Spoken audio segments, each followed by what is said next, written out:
In particular, welcome to our guests in the back row there. I look forward to hearing from at least two of you shortly, and it's good to see that you're well supported as well.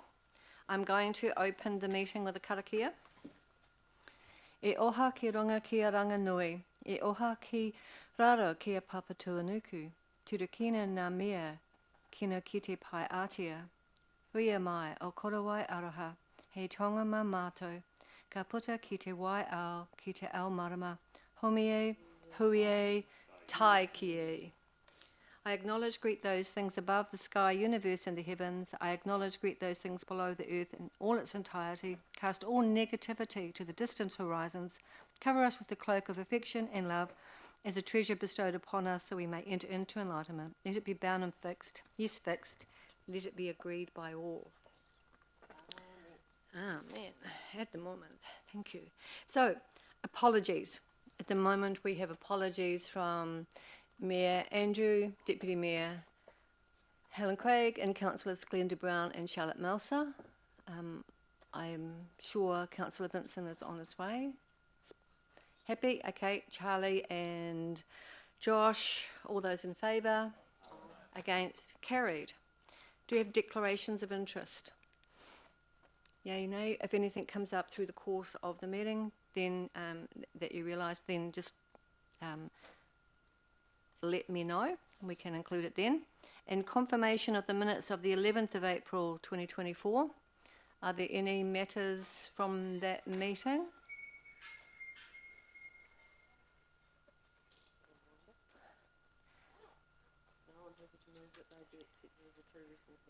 Thank you, Kate. If you're going to speak, that'd be lovely to have mics on. Can we have a seconder? Thank you, Councillor Peter. All those in favour? Against? Carried.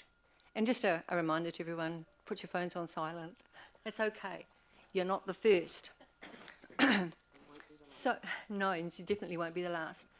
So I'd now like to invite Bill to come up to the presenters table. Bill, as you know, you've got 5 minutes to present and then 5 minutes for councillors to ask questions.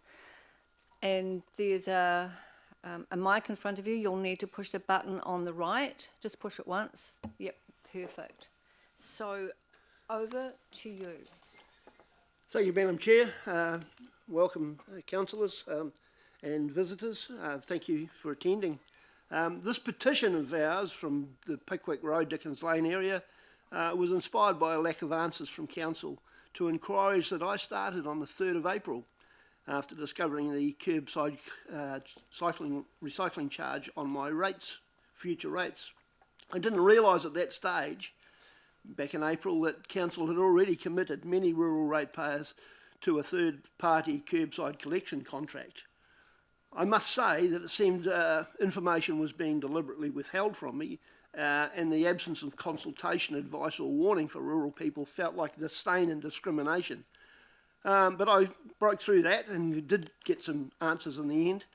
The rush to implement the rural curbside collection is premature in as much as it was not preceded by the same kind of area-specific consultation with options that was given to urban areas under the 2131 LTP consultation process. Now, the Ministry for Environment directives on curbside recycling in urban areas certainly does not apply to rural areas, and nor should it, given the many different risks, effects and values present in the rural zones. Curbside recycling was designed to offer maximum convenience for communities in urban areas to minimise their landfill waste in a high-density urban living environment where hygiene is important and space comes at a premium. Initially touted as saving ratepayers money at the landfill, curbside recycling has in fact added significant, avoidable costs to the rates of many rural properties in a year when councils taken extraordinary measures to make rates affordable. The recent long-term plan consultation provided many options on a wide range of lesser issues, but curbside recycling did not feature as an issue of significance there. And indeed, some of the 7 curbside recycling status reports provided to this council, none of them I should say, have provided to this committee over the last 12 or 18 months even any recommendation whatsoever on the word rural, around the rural concept.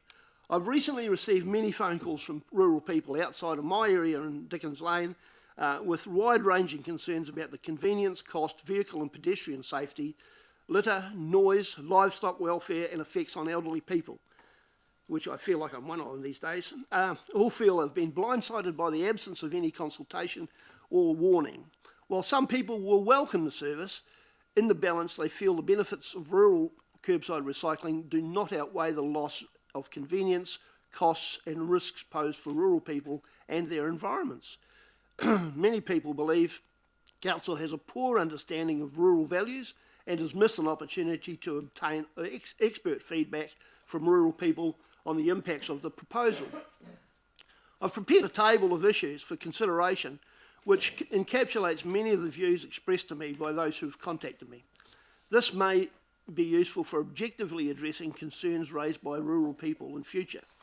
Many people are understandably bitter that their existing commitments to recycling and composting has been met by a punitive levy used as a very blunt instrument intended to do nothing more than force compliance on a minority of non-conformers. There is, however, universal objection to the rural food scrap collection based on for rural people, and it's basically based on existing composting and feeding, and using those scraps for other purposes like feeding poultry and pigs and things. Food wastage is really a commercial issue, I feel. The very plastic we're now trying to avoid has suddenly become more pervasive on our roads than ever before. We recently noticed wheelie bins being present on our rural roads now for 3 or 4 days per week, because low-cost bins have changed their collection day to coincide with their planned recycling pickup dates. This discussion should continue and provide time for finding middle ground where efficient, affordable and flexible recycling options are developed for rural areas without significant impact on rural values, expectations, lifestyle and employment choices.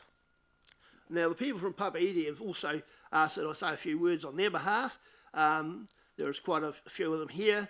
I'll just read their comments, which are 4 points. It says, we are devastated by the fact that we've not had the opportunity to submit on such an important proposal, and there's been no consultation or input from any rural residents because there has been no communication about this from Council. The risks and impacts of our community and environment are major and outweigh any possible benefits.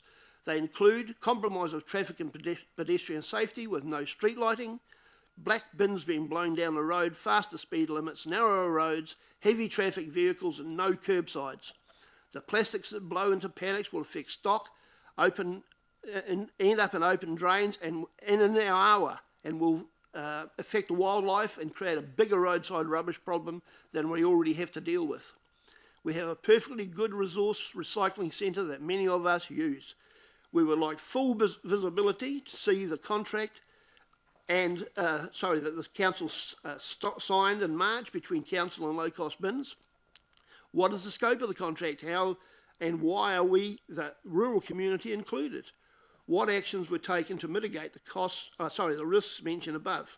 Until this issue has been fully consulted on, as it should have been, we want the right to opt out of curbside recycling. I'm sorry, that was a bit staccato due to my frog throat today. And I think that's about enough, really. As I say, it's a bit of a dead rubber. The decision was made before any of us even noticed that it had come on to it. It was going to be on our rates bill. There was no consultation, no warning whatsoever. It was a big financial surprise. Thank you very much. And it was quite unexpected. So there will be a longer conversation, I'm sure. Thank you. Thank you. Thank you very much, Bill. And I also wanted to acknowledge Barbara Gray in the back row there. We've had a good chat about this as well. Do we have any questions today? Councillor Rock. Thank you, Bill. Sorry I'm a bit late to the petition, but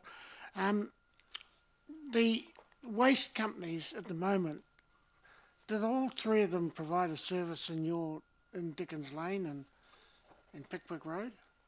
I think there's 4 actually come up our street, Rob. There's enviro waste, budget waste, waste management, and low cost bins. Okay. Now they used to all come up on Tuesday, and additional green waste collection on Fridays, and now we've had low cost bins moved to Thursday. So the people that put their bins out on Monday afternoon and pick them up on Tuesday or vice versa, don't pick them up until the next day. What's happening is we're seeing bins on our streets all week now. Yeah, basically, pretty much. Yeah. Thank you. Thank you, Bill. Councillor Michael, and this is probably the last question, sorry, because we're already out of time. Just a very simple question, stupid one. What makes you rural? Okay, the area was originally designed as a rural residential zone under the Waitota County. That's when we moved there. There was no subdivision allowed.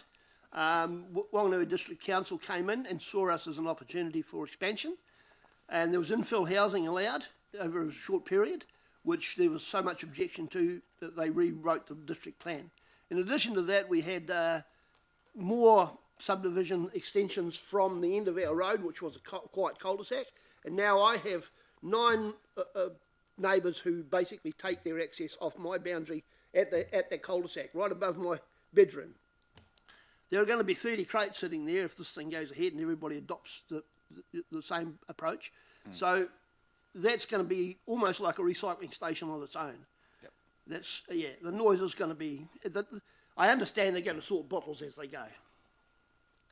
Thank you very much, Bill. Thank you, Michael. And thank you for your schedule as well. Time is up. Thank you very much for your presentation. The outcome of this will be that we will be requesting that officers provide a report back. I don't know whether it will be to this committee or to council, one or the other, just to see what we do next. So thank you. Really appreciate your time. Thank you. Excuse me. Madam Chair, Can I have... Can I have I'm happy to move that resolution, but Thank you in for the regard to what you've just said about a report, well, a couple of things, questions. One question would be, usually we would have a resolution and be happy to have one, but the second part would be taking that,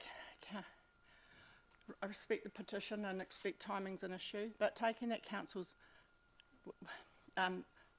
made a decision through its LTP just last week on the service. What do we expect of another report? Please. Yeah, perhaps as an alternative action, we might just refer this to the council meeting that actually discusses the long-term plan decisions. Yeah, and I'd second that kind of process.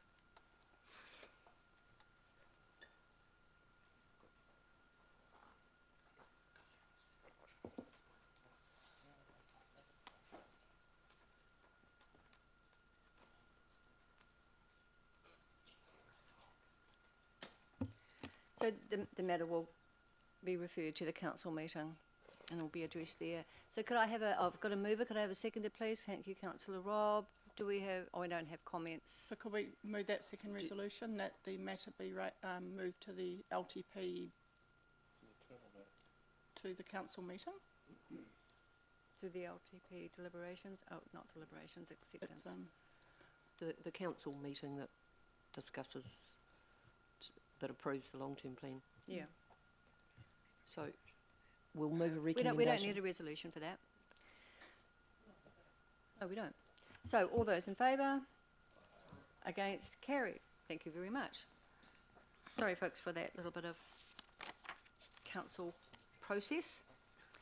And now I would like to invite Keith Rummage from Keith Street School, not Keith Street School, listen to me, Whanganui East School, my faux pas.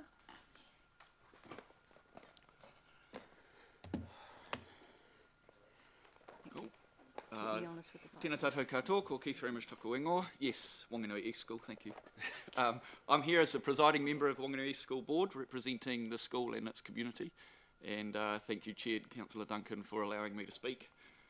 Most of you here will be aware of the agreement formed in 1948 when the ownership of the Wanganui East Pool was transferred from Wanganui East School to the council. This agreement was that the school children had the right to use the pool free of charge during school hours when under the control of teaching staff.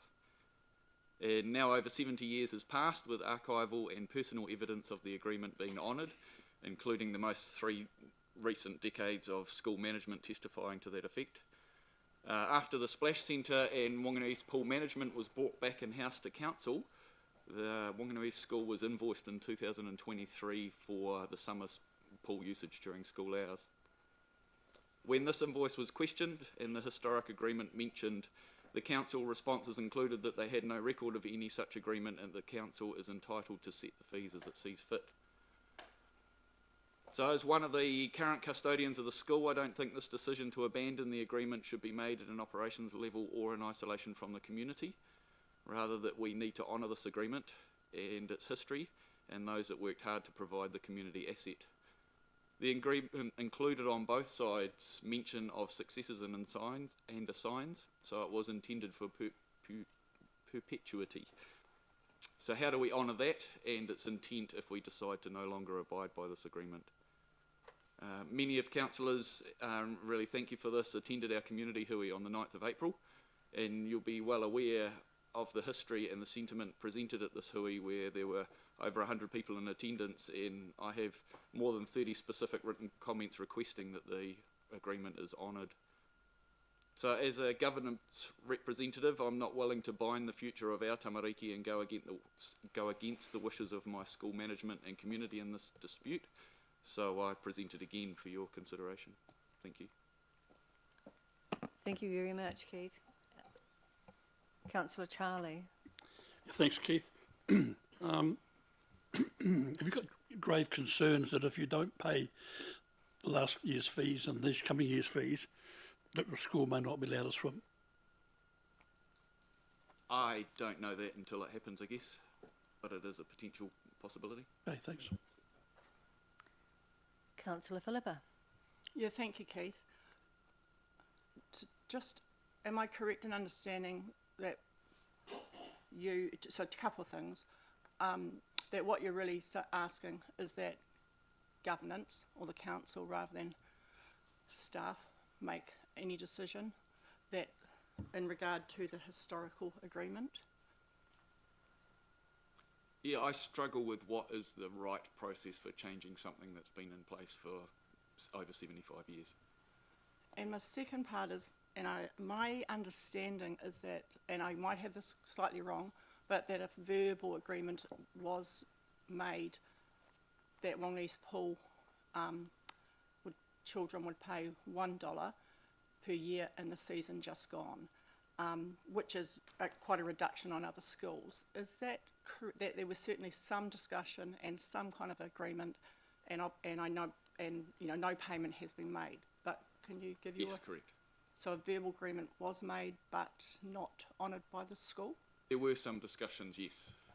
Right. But you wouldn't call it an agreement? Well, not overriding the historic agreement.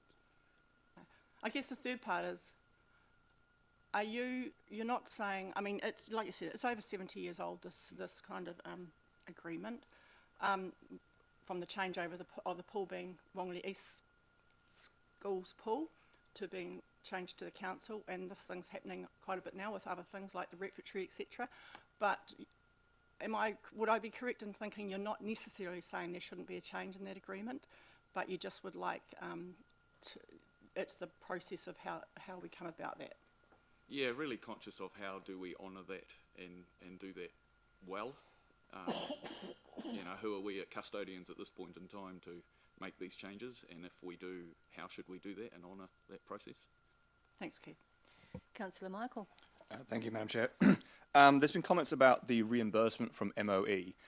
Could you just elaborate on that and how this decision from council is impacting your budget? If there was no agreement, then yeah, the budget would be impacted because there would be cost to that, but that's not really the issue. Okay, so you're not getting reimbursement from MOE?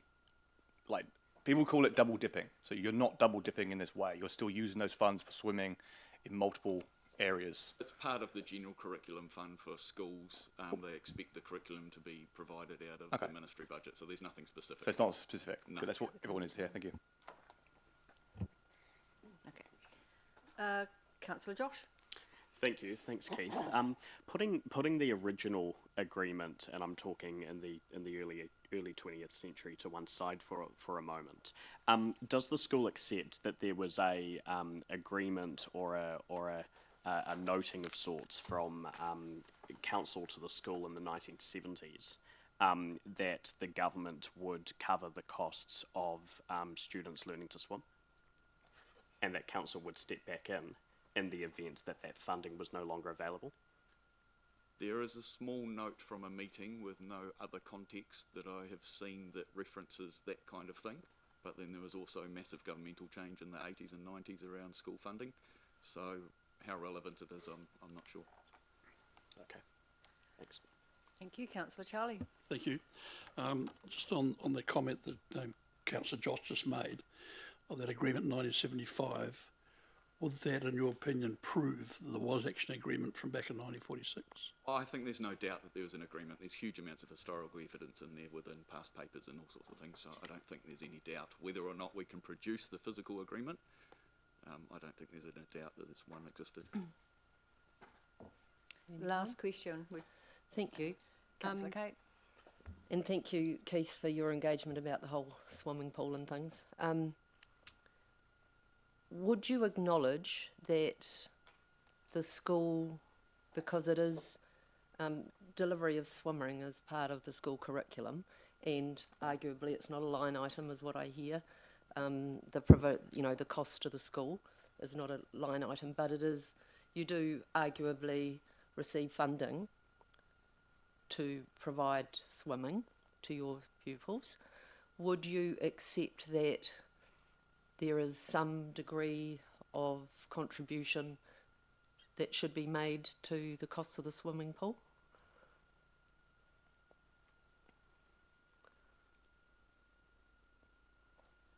To the costs of the swimming pool? Well, the costs of the pupils receiving swimming. Because, I mean, where I'm coming from is at the moment, and absolutely acknowledge the agreement that was made and the need to honour what's gone before. But would you, there is a cost that the ratepayer meets on an ongoing basis to provide swimming to school pupils. So given that you receive, within your bulk funding, you receive a component for the cost of that swimming, would you acknowledge that the school should be making some contribution to the cost? They could be, and again, mine hasn't been around the cost of the swimming, it's been around the way that we've sort of passed the agreement aside and said that this is no longer valid without a good process on that agreement, I guess. Yep. Thanks very much. Thank you, Keith. Thank you very much for coming today and presenting this matter to us. We appreciate it very much. So,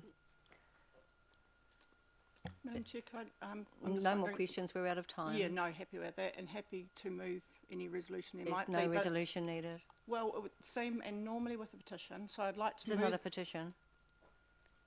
It's a forum. Where do we see this going then is a question to you, please. How are we going to resolve this? Because I don't think any of us want to see this unresolved. Wanganese Pool is going to be open for a further season at least. There's a couple of ways in my mind that this can be resolved. This can stay in the operational space, or we could present a paper for a decision to this group or a group like e.g. the council. Thanks, Sarah. Madam Chair, I'd like to, I guess due to, obviously our officers have tried to resolve this with the school. The school is clearly telling us they think this needs to be resolved at a governance level. So I'd probably like to go with the second option, please, that council receives a paper to is to be able to further understand and discuss this matter. So my preference is that it's an operational matter and that it's resolved through the operations. We'll see whether the resolution has a seconder. I will second it. Oh, we can't actually do resolutions in public forums. So I think we're going to have to take the matter offline and discuss it as a potential agenda item. That said, we have heard you today, and we thank you very much for coming. So thank you, and any of your support people as well. Thank you. Thanks very much. Thank you.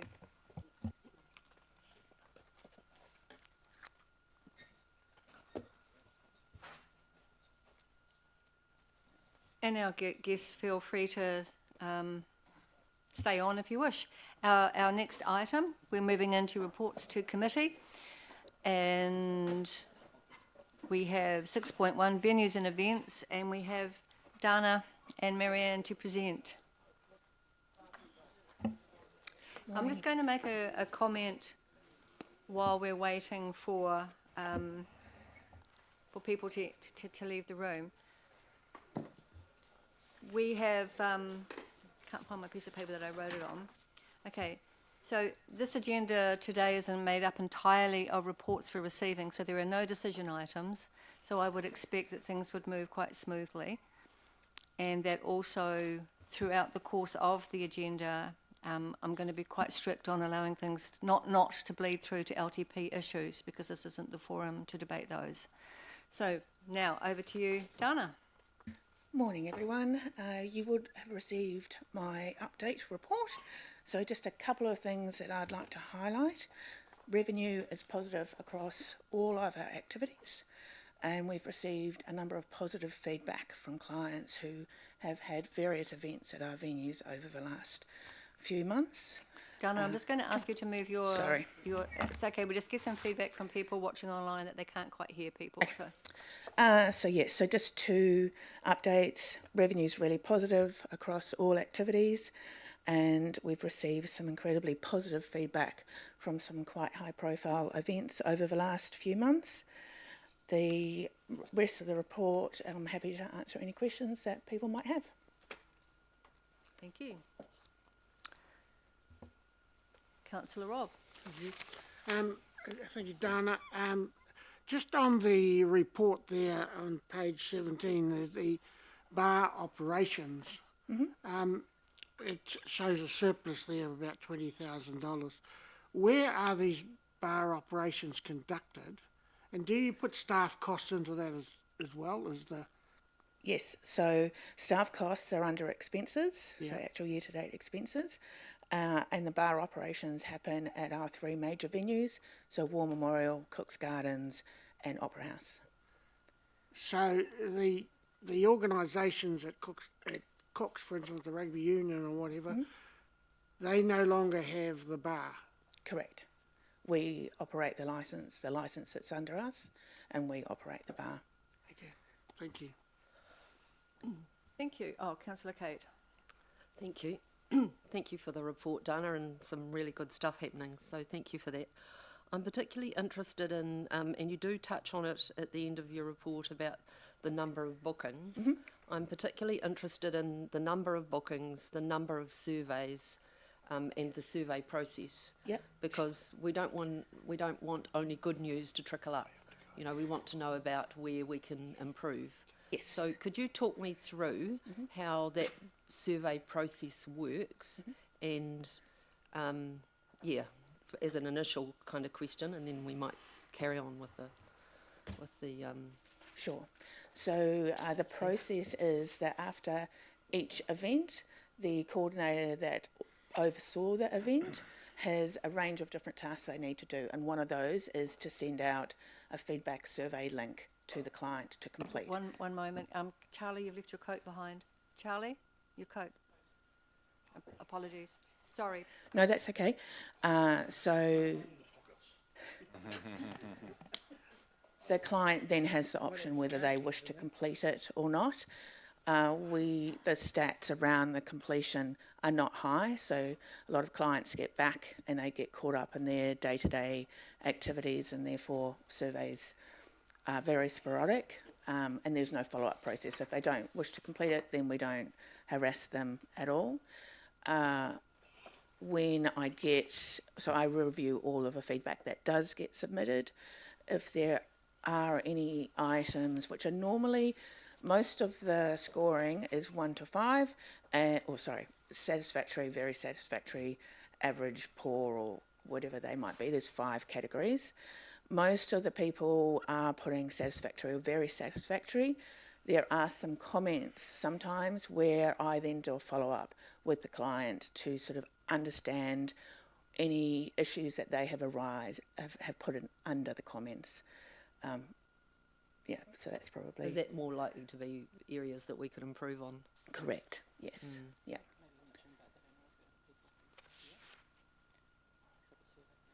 Oh, yes, good point.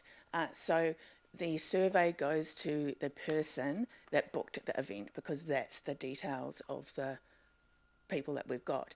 That doesn't necessarily mean that that's the person that's on site conducting the event. So, for example, we have got one client who books through a travel agent.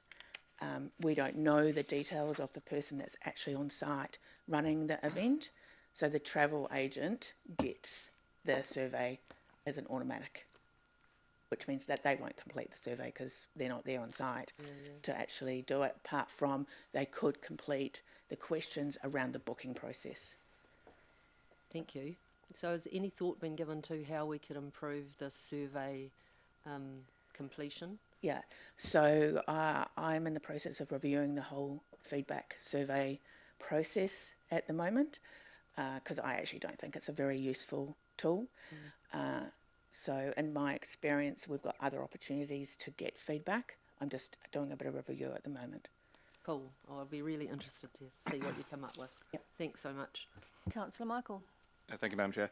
I'm getting asked this question a lot, so I'll ask you. With this 3,588 revenue coming in from the velodrome, what are the numbers? How many people are using the velodrome? So that main client, that main revenue is coming from cycling. So in terms of the number of cyclists that are using it, I don't know, but I can find out. So it's not like divide by $20 per person? No. Okay, that's fine. A bit of a hard question around the pricing. I noticed that the budget to actual expenses versus the revenue of the War Memorial, for instance, went up by 76% for expenses, but only 18% for numbers. Mm-hmm. With regards to our numbers of these assets, is it mostly variable cost or is it fixed costs? In other words, if we get more events, are we losing more money, or are we making more money? We're making more money. Oh, we are. Yeah. So these additional expenses are just a once-off. Okay, thank you. Yes. Thank you. Last question, Councillor Robb. Oh, okay, all good. Thank you very, very much, Anna, for that report. Can I have a mover? Councillor Kate. Can I have a seconder? Councillor Ross. Comments? Councillor Robb. Yes, well, thank you for this report, Dana, and it's really reassuring to read the increase in attendances at all these venues, and it's obviously going very, very well. What I do want to raise, what I asked a question about before, because I think this is a very fundamental issue that is affecting many of the users of, especially the Cook's Gardens facility. There's a considerable unrest amongst these users about their loss of opportunity to generate some funds from the bar. And what traditionally happened was that they had this venue and they provided volunteers or whoever to man the facility, and they made the profit out of it, and it was very important to them. And I think we had this change of policy with no discussion around this in this room, because I personally can't recall ever discussing this change of modus operandi of the clubs and organisations having the opportunity to make funds out of the bar operations, or whether it's this council that makes funds out of the operation. And you can see there, I mean, that period alone, there's $25,000 surplus. It brings up the whole question about whether the council is the appropriate agency to be running bar operations. Some people will take a moral stand about the sale of alcohol, and, does this conflict with that? So I think this is a subject that needs to be aired further amongst this council and confirm or otherwise whether we are willing as a council to continue with this policy. Thank you. Councillor Philippa. Yeah, further to that discussion, I think we should, the discussion would be good for us to have another discussion there, always to review this type of stuff or understand it better. But I'm pretty clear that our Chief Executive has brought this to us and discussed this with us. And my understanding is our Wongi venue and events team pretty much, going back, just took bookings. Now what we're doing is actually seeking bookings, but also looking at revenue generating. And these are our facilities, our ratepayers' facilities.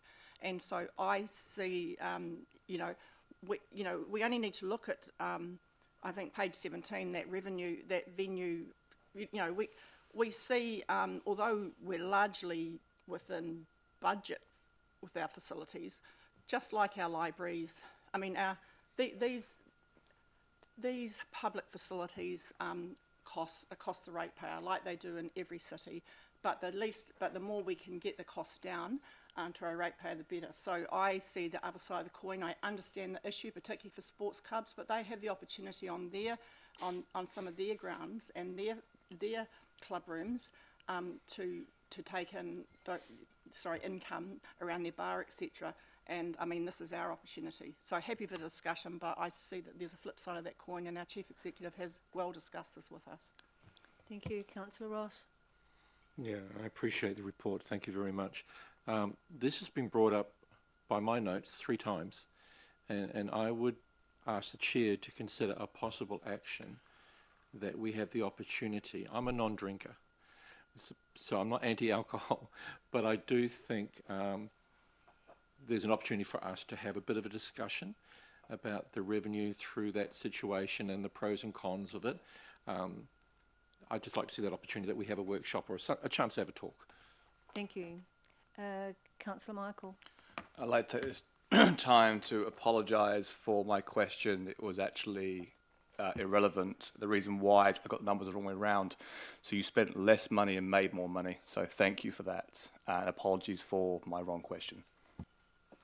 Thank you. And firstly, the matter of the alcohol sold at council venues has been canvassed quite a number of times and has been well dealt with. So I'm disinclined to see it come back to the table for some considerable time. And thank you for all the good news that's in this report. There's always a few things that need to get sorted, but by and large, this is a jolly good report. So thank you very, very much.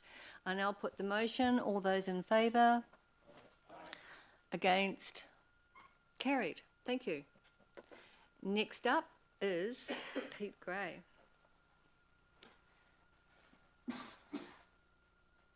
Library Manager. Library and Community Manager.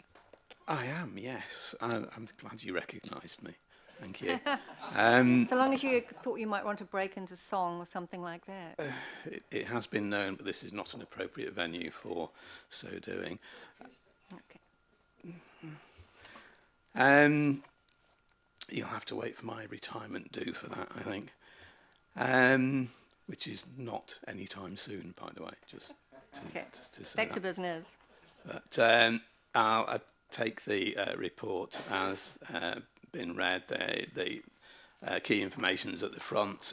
Visit numbers are up on last year at over 300,000 across all venues. The vast majority of those, of course, at the Davis. And that's despite having no car park at the Davis we're now into year 5 of that. Library customers I find are very forgiving. So that's kind of good. And issues, we're pushing towards 600,000, which is a level not seen in the last 15 years, I think. So that's actually pretty good as well. A significant chunk of that increase has been through digital as well. So that's worth noting. The only other thing I'd like to bring up is the feedback we get through Customer Radar, which, as you'll recall, is a feedback mechanism that sends an email to a proportion of people who have interacted with the library management system during that day and for whom we have an email address, asking them to rate their experience 1 to 5 stars and to leave a comment if they wish to do so. And we are regularly find that the main thing that customers like about their experience in the library is the frontline staff. So it's good to know that our staff are appreciated for the work that they do. Some of the comments do get a bit weird though, and there's one that says poor sales service, excellent installation. I have no idea what they thought they were referring to, but I'm starting to think that one person at least is trolling us, because they said the girls measured me up for pants. I downed my trousers and got exactly what I needed. I don't know. Moving on. But most of them are positive comments about their experience with the staff. So happy to take any questions about the report. Thank you, Councillor Ross. Oh, thank you, Chair. Thank you for your report, as ever. It's a minor query, but it's to do with the car park restrictions, which is the recent ones, to do with the landscaping. And I've seen the signage, it's all fine, but how's that working out so far? Is it fairly flowing? It's not too bad, actually. It's gone reasonably well. We put comms out to all of the library customers that we have an email address for, so that went to about 9,000 people, or maybe 11,000 actually. I think 6,500 read it. So that was before it went in place. It's actually turned out that one of the things it's stopped is some of the people who work in town have been parking up at the library. Aren't doing that now, so there are actually car parks in front of at the Alexander Library. So although we've lost some car parking in the kind of link road up from the Davis, there are still car parks available. There's a temporary pathway in as well. There are some issues with people trying to drive down the temporary road round the back and park round there, even though that's site access and they shouldn't be going down there, and it says not to go down there. We're going to try and improve the signage there to stop people driving through. But otherwise, no, it's working fine, and our disabled car parks are still in operation in the same place and they're not affected. So, Thank you, Councillor Kate. Thank you. Thanks for the report, Pete, and for the great service that you and your team deliver. I'm thinking about the extension that, as you say, has been scheduled for 2027, and the work that's been done to date in relation to stakeholder engagement, in particular youth. Yeah. And I noted that there was quite a small number of young people that engaged in this process. So I'm wondering what's next. I think the next is going to be when we finalise the plans for what the building's going to look like. And that is about what the building's going to look like. We then need to think about what the spaces within the building are then going to be. And that's going to be part of an ongoing consultation with various groups, just to make sure that in things like the children's area and the youth area, that we're actually providing stuff that people will want and that will be appropriate and will work. But until we've finalised the design of the building, we don't have anything really to go out to people to show them and say, okay, this is what it looks like, this is what we think it's going to be, and getting people's feedback on it. Okay, thank you. But just to continue on that, we've got time now because it's been pushed back in the programme. Councillor Robb. Thank you, Pete. I note your comment that parking remains a hot issue for library customers. It's a pretty hot issue for me too. So I want to raise this with you and get your comment on it, please. 80,000 visitors for the new gallery, a cafe we're hoping to be profitable, and there's a net gain of 7 car parks in Queen's Park. How is the library going to cope with that? Well, we've coped over the last 4 years with no car park at all. So I suppose it's anything we get at this stage is a net benefit. So, and it is a net benefit over what we used to have. Obviously, the library has significantly more visitors coming in and out than 80,000. So the total number is going to be somewhere in the region of over 300,000 over the course of a year. Yeah.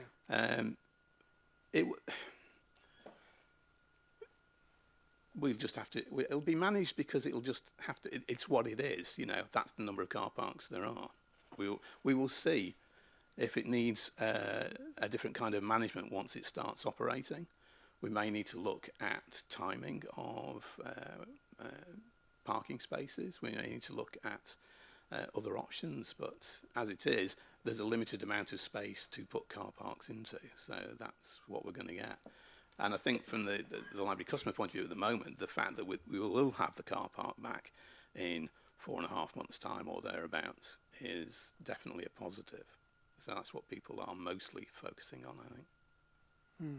Would you say that your customers, your clients, come to the library by their own vehicle mainly?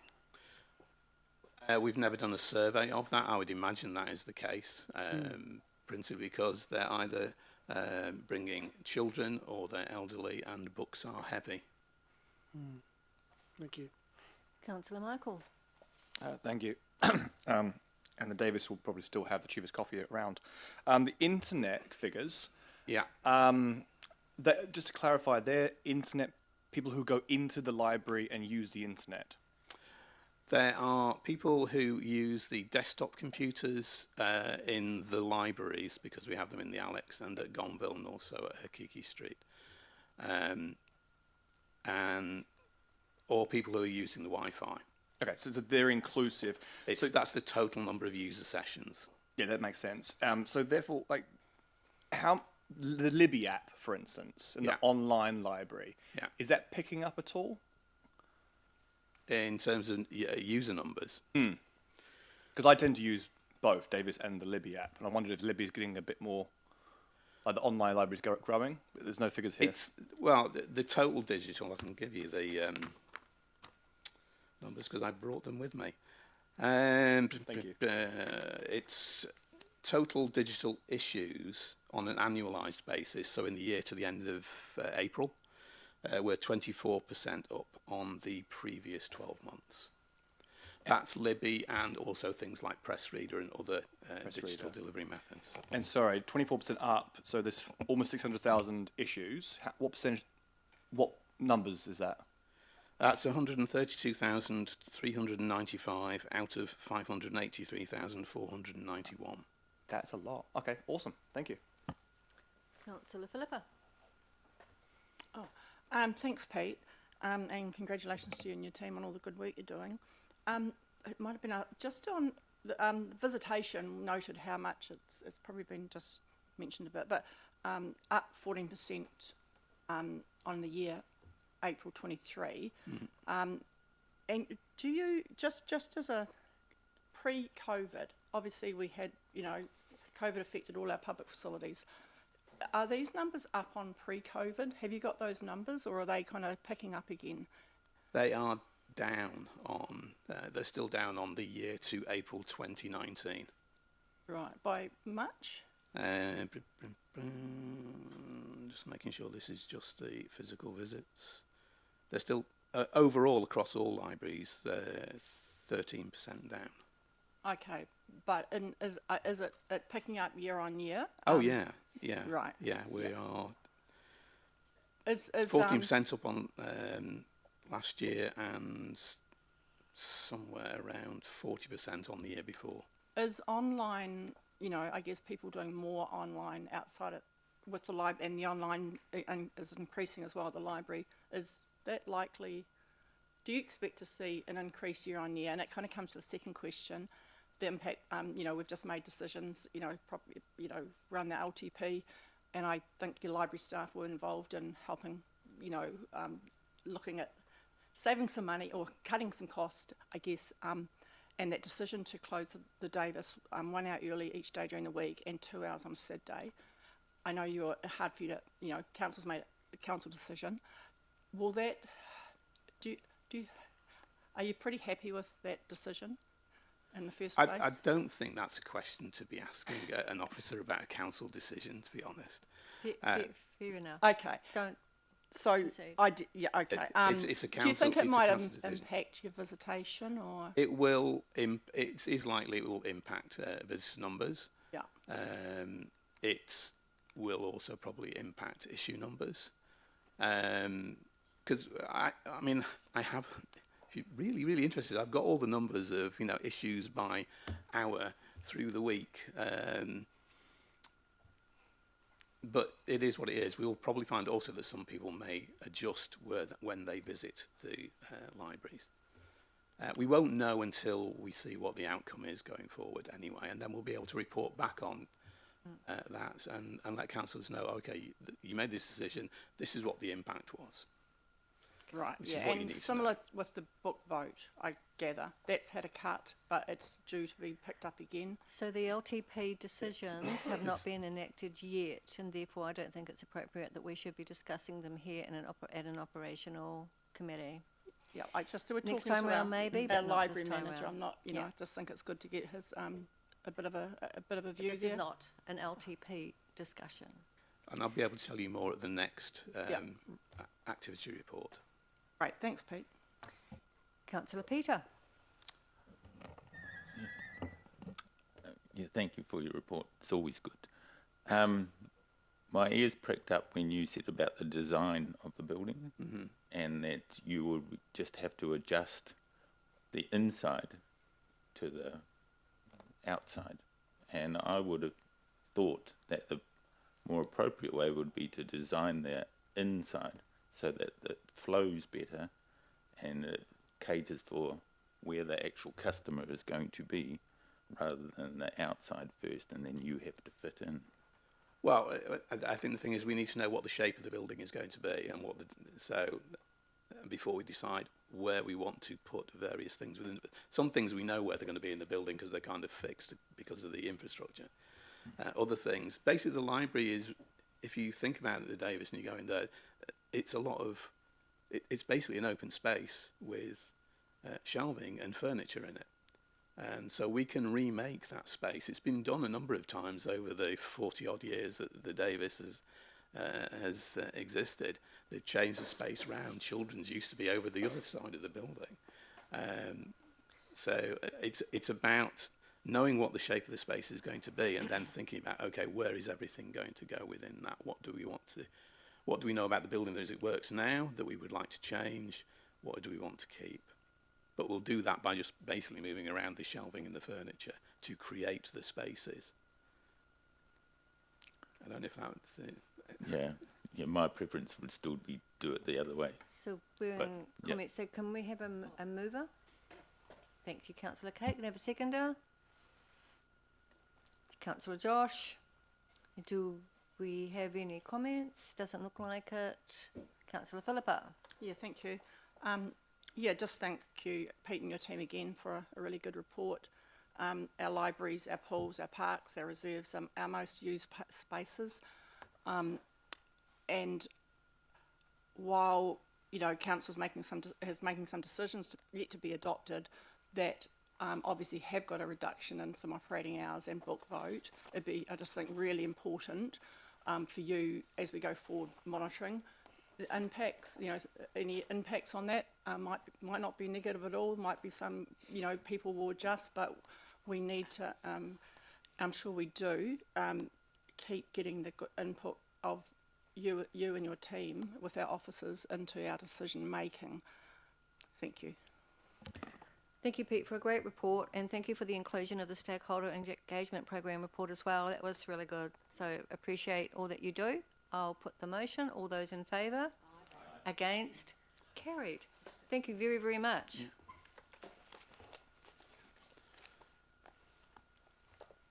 Madeline, welcome. Madeline Proud, Manager of New Zealand Glass, your first time before council? A big one. Thank you. I'm assuming everyone's read the report. Need to move your, just so that Sorry. people online can hear. Not a problem. I'm assuming everyone's read the report. Happy to take any questions. Please be mindful that this report period is for time period prior to my employment for council. I'll do my best to answer any questions, but some definitely might be better directed to Pete. Thanks. Councillor Ross. Yeah, thank you. And thank you for the report. Done well. It mentions how it's at near capacity. That's interesting because it's extremely successful, and all those who work there have done an excellent job. My question is, I'm not specifically aware of all the other kilns in Wanganui. I know there's one particular glassblower who has his own kiln. Is there any consideration as to whether to collaborate with perhaps another kiln owner to help support people, or do they just need to do that themselves and approach them? No, so what that refers to, within our facility, we have our furnace, which holds the molten glass, which allows people to make work. And then the kiln refers to where the work is stored once it's made and the cooling down process. So that's where our limiting capacity is. So the piece of equipment that we have in place at New Zealand Glassworks that need to be held within the same facility are limiting on their capacity. So we're currently at a position where we have enough molten glass available to offer out more sessions for hire for members of the community, but we don't have the kiln capacity to accommodate work being made. So that's where our limitations come. Right, and the second part, if I might, Chair, to this, is in the activity description it says, and I know this, it says a retail outlet showcasing high calibre New Zealand made glass. I'm not saying that paperweights are not high calibre, but will there be some discussion and consideration that there is a need, I believe, for pricing to be available for everyone, regardless of their economic situation? For example, you get a bus trip down from New Plymouth and they've stopped coming. So they get some seniors coming down. They want to be able to buy something to remember their trip to fabulous Wonga Vegas, and they'd like to be able to buy a glass item. Focus question. So the question is, will you be looking at the possibility of that being supported? Yes, absolutely. So I think we hold a responsibility to showcase high calibre work that's New Zealand made, and I agree, a range of price points. So we do currently offer quite a vast range within that, and we have some kind of very niche New Zealand focused products that are at a very low price point already available in our shop, and we're definitely looking at increasing product availability in our store. So yes, very much so. Thank you. Thank you, Councillor Rob. Yeah, thank you, Madeline. I've had some pretty good reports since your startup, and I just want to say thank you for that, and to bringing the glass. Question, Rob. Yeah, give us a chance, please. Yeah, bringing the industry together. So, what I would like to ask you is, it's been contentious about the purchasing of glass from artists outside Wanganui. And is that a policy that you will be looking at? In other words, we can expect to see Wanganui glass there rather than Auckland glass. So New Zealand Glassworks is the centre for glass in the country. So I think we already do showcase local artists, and there's a large proportion of us here in Wanganui, so we definitely showcase a large number of local artists. But I think as a national centre, we hold responsibility to also showcase artists from around the country. Everything that we have available for purchase in our store is New Zealand made. So I think that's a really strong attribute. But I think as the centre for public access studio that offers facility to hire for a lot of different artists, I think it's important to do both. Thank you. Councillor Josh. Thanks, Madeline, and welcome to your new role. I'm looking at page 2 of the report, just under the top risks category, and the risk of being unable to meet service levels due to staff numbers. My question is whether that risk regularly plays out in reality, and what some of the consequences of that happening might be. I mean, are we talking, people are unable to use the space for their booking and things like that because there's not enough staff support? What are some of those? So we have a very small team. Permanent staff consists of myself and 2 others, and then we have at the moment a pool of just 1 casual employee that we're currently looking to increase. Just this last week we had some illness, so some staff unavailable to work, and we're in a position where it makes it very difficult to fulfill our obligations as a facility when I have almost no staff to pull from. So yeah, it is a real issue, and things like sickness and reasons that people need to take leave, that's all should be expected, but so yeah, it is a real problem. And I imagine it's not, you have to have a certain degree of qualification to be able to work there, and that it's not easy to just pull people in as casuals or... We have a few different areas. So our casual pool mainly operates in the gallery space, but all our staff are trained and responsible for facilitating the hiring of the studio, so they do need to be trained specifically in equipment operation. So yeah. Yeah, cool, thank you. Thank you, Madeline, for your first report, and we look forward to the second one that's actually during your term. Great, thank you. Can I have a mover, please? Councillor Ross, seconder, Councillor Pete. No comments. I put the motion. All those in favour? Against? Carried. Thank you very, very much. Thank you. Chair, can I ask a procedural question? Yes, sir. We are light on members. We are quorate.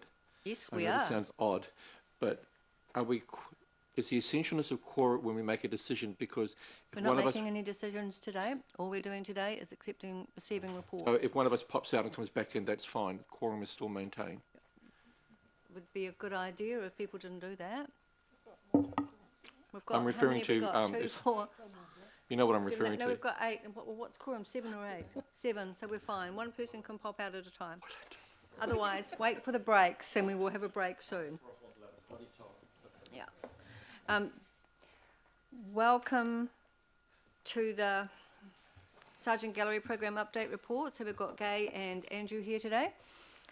And who's going to go first? I will. Okay. And this is the first time we have this report as a combined Program. yeah. Yes. So over to you, Gay. Morena, everybody. So just taking as read the construction update, and for anyone who's driven past recently, you'll have seen that our construction tent's now down, and it's looking really exciting.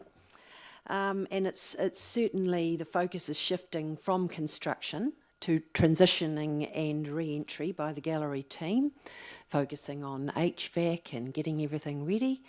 And that transitioning will happen at the end of the month when the Sargent Gallery staff will take up residence within the building. We've also started work on the landscape, so the program's been set and project teams are working together to sequence and coordinate the shared work areas to ensure that the landscaping in the building and everything's ready in time for the opening events, which Andrew will tell us about shortly in terms of the opening. Any questions, please? We'll probably save questions till you've both completed All right. presenting, and then we'll go back to questions because they're probably going to get a little bit mixed up. So over to you. Jo.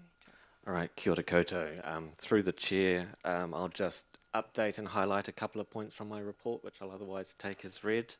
Noting firstly with Puanga coming up on the rise, that we're very pleased to be supporting a local artist group at this time, while we don't otherwise have public operations. And for those that are interested, I just wanted to add the date to that point in my report, which is that it will open on the evening of Friday, June 28th.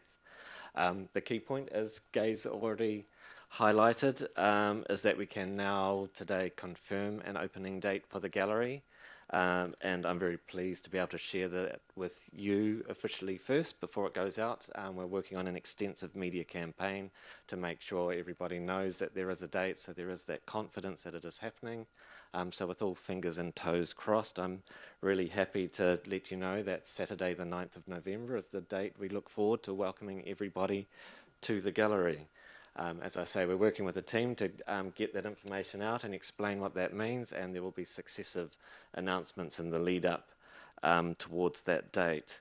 And in particular, of course, we're working with iwi and with the Sargent Gallery Trust and with other stakeholders to work through what that opening program will look like, what shape it will take, and what needs to happen as part of that program. But it will extend over a period of time, not just that day, with a wide variety of community-focused events that we hope will encourage people from all avenues of our community to come and enjoy the facilities at that time. We can't wait.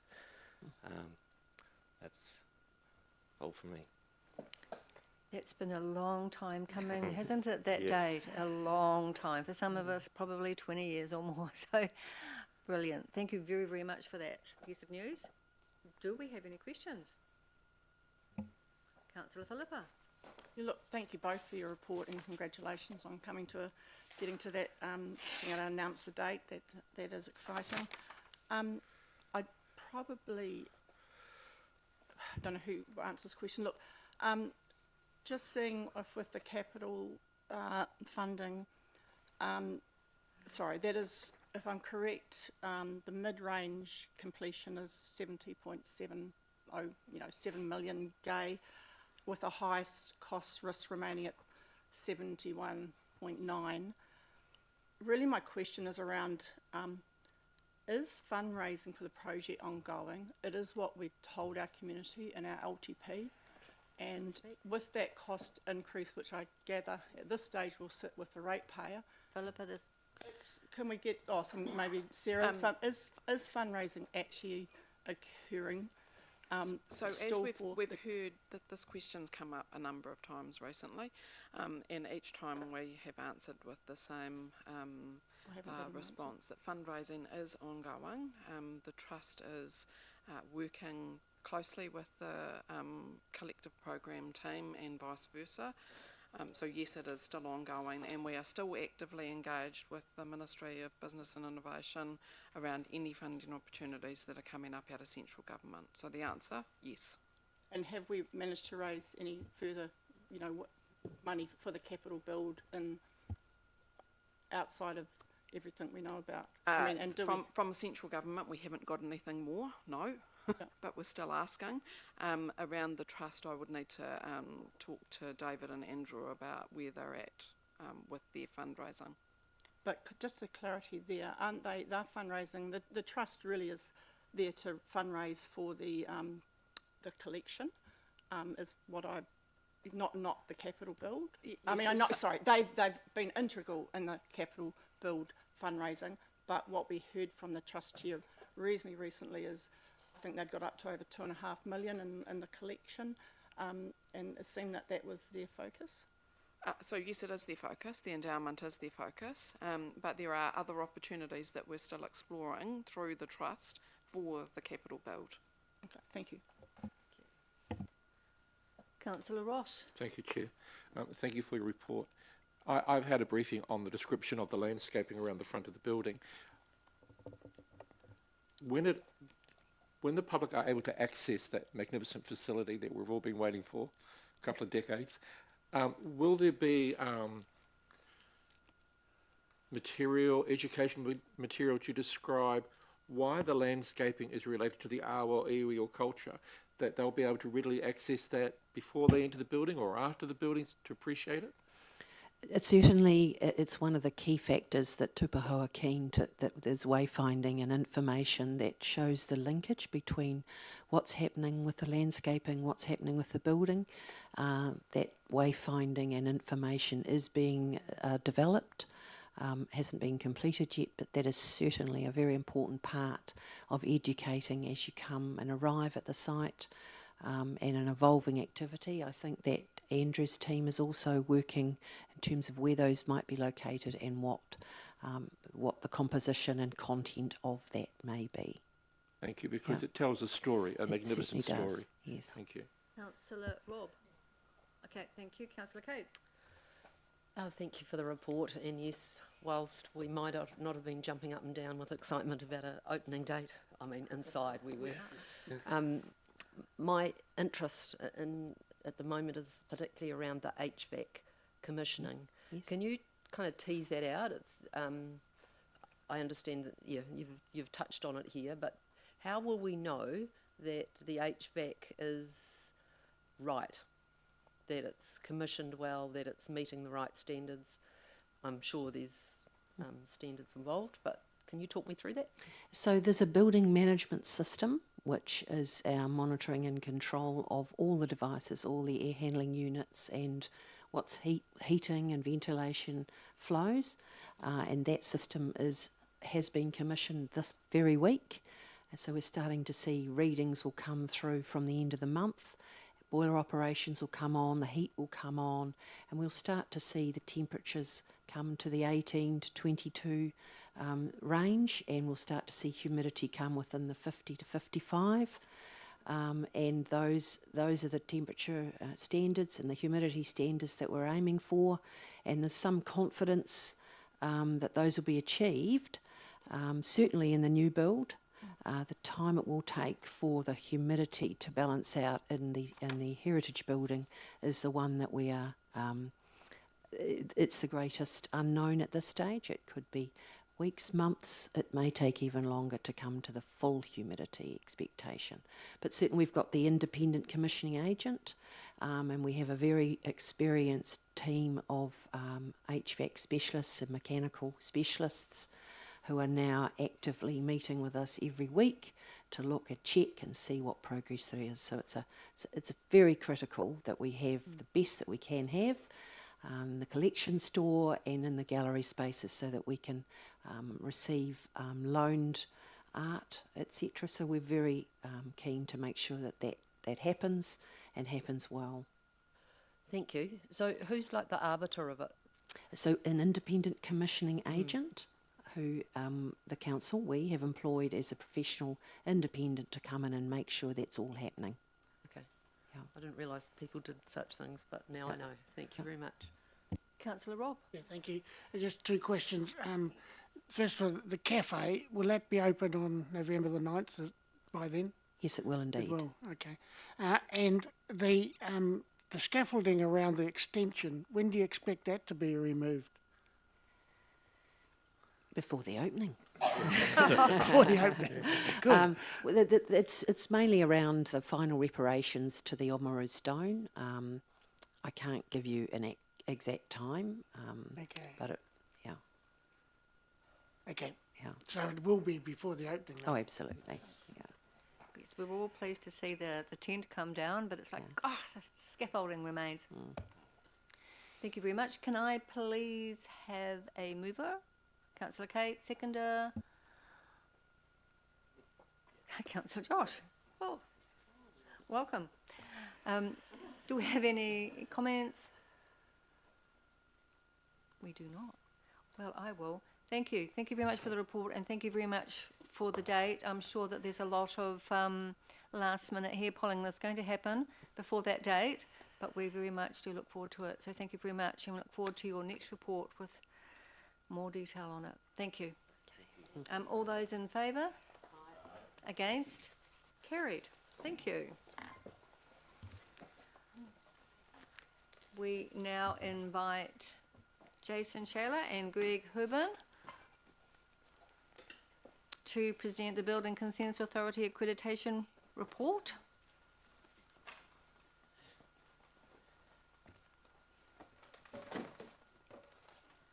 Already running 3 minutes behind. Push the red Morning. button. How you going? Right, morning. right-hand button. Yep, obviously we've got Greg with us here. Greg and his team have been successful getting their accreditation through MB, which is every 2 years. And it is quite a difficult thing to achieve, and they did it quite well. So Greg has helped pen the report that we've got here. So I take it you guys have read it, and I'm picking you've got a heap of questions to ask. That the reason why I've got Greg with me is to be able to answer some of those questions for you. So basically, we'll get this right, that accreditation allows us to perform the functions of the BCA, to allow us to approve or consider building consents that are sent through to the council for consideration. Without that, we can't, and our building industry will stop. So, any questions? Fire away. Before that, I'll just let. Sarah Thank you. speak. Just to add to Jason's comments, I think he's potentially under talking this aspect a little bit. The accreditation is a biannual thing, so it's nothing new, but there is an awful amount of work that the team have to put into the process over a very, very short period of time when the auditors are here. And to come through this accreditation in the way that we have, I think is quite an achievement. While we know the team across the regulatory team have been under significant pressure from a resourcing perspective. So this is a congratulations from the executive team for coming through the way that we have. Thank you. Thank you. The words that jump out for me are low risk and high performing organisation. So brilliant. Councillor Kate. Oh, thank you. Once in a while a report comes across that says very clearly we've done really good, nothing to see here. So I'll take that on board, and thank you for the report and congratulations for the low risk, high performing. You talk here a little bit about continuous improvement and what you're doing. Do you want to kind of just tease that out a little bit for us? Tell us what that looks like on a day-to-day basis. So continuous improvement as part of the Building Consent Authority picks up every little thing. So I undertake internal audits of our systems and processes on an annual basis. Little things come out of that, which we identify and place in our continuous improvement register. The auditors were very happy with our register because we were looking at things in depth, and they were satisfied that within the numbers of continuous improvement historically that we use, that we have a good handle on what we do and how we do it, and they would be concerned if there were minimal entries in there. It's a very robust process we use, and it's very advantageous to us and lets us go through these sorts of things with just low risk little things identified. Not too many sleepless nights, in other words. To Sarah's point, though, the accreditation starts in October for me and goes through till probably May when it finishes. So it consumes my life for quite a while, every 2 years. I'm used to them. I've done several now, so it's awesome. Good systems make it easy. Thank you. Councillor Rob. Yeah, thank you, Greg. Yes, I know this is not a rubber stamping process. There's a lot in it, and other councils have had their accreditation withdrawn. And I believe that happened to Christchurch City Council. Are there other councils that have lost their accreditation? So far, nobody has lost their accreditation. Christchurch had a manager to come in and oversee, so had an independent manager to come in.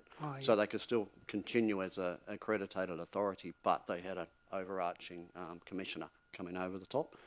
I'm aware that there are, from the latest IANZ report, that there are 2 councils that are heading down that path too at the moment.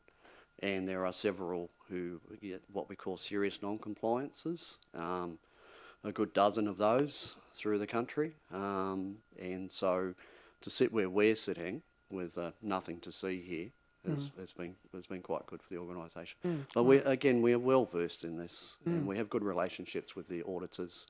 We're very open with what we say, and I think that pays dividends as you go through these processes. Well done. Councillor Kate is moving. Can I have a seconder? Councillor Philippa. Comments? Councillor Kate.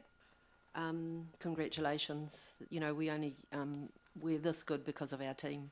So congratulations to Greg, Jason, Sarah, and your teams. You know, awesome. Fantastic.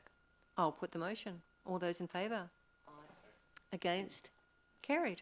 Thank you very much. Have a wonderful day. Thank you. And our last item before a break is the Parks and Open Spaces Operational Work Programme Status Report. We invite Wendy and Tanya. Thank you. Thank you very much. I would largely take the report as read, and just note that the figures and discussion was to the end of March. Wendy, can I just ask you to just speak a little closer to that? We just get some feedback from people online who can't hear us, that's all. Okay. I would largely take the report as read, and just note that the figures and discussion is up to the end of March. Since that period, there's certainly been some movement in the capital expenditure with the start and completion of some projects, such as the Flying Fox replacement. There's a contract now out for that, and we hope to have that done in the next few months at Mawhanau. We've just completed the installation of a basketball court at Williams Domain, which was a combined project with Sport Wanganui, who are providing the hoops.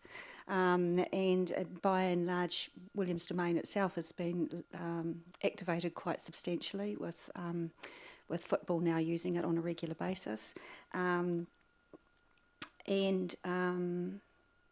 So activating that, the basketball court and the Flying Fox, and with the completion of the Lawrencedale Park community project, which we provided some equipment for, but was largely externally funded through MB and Te Uraho.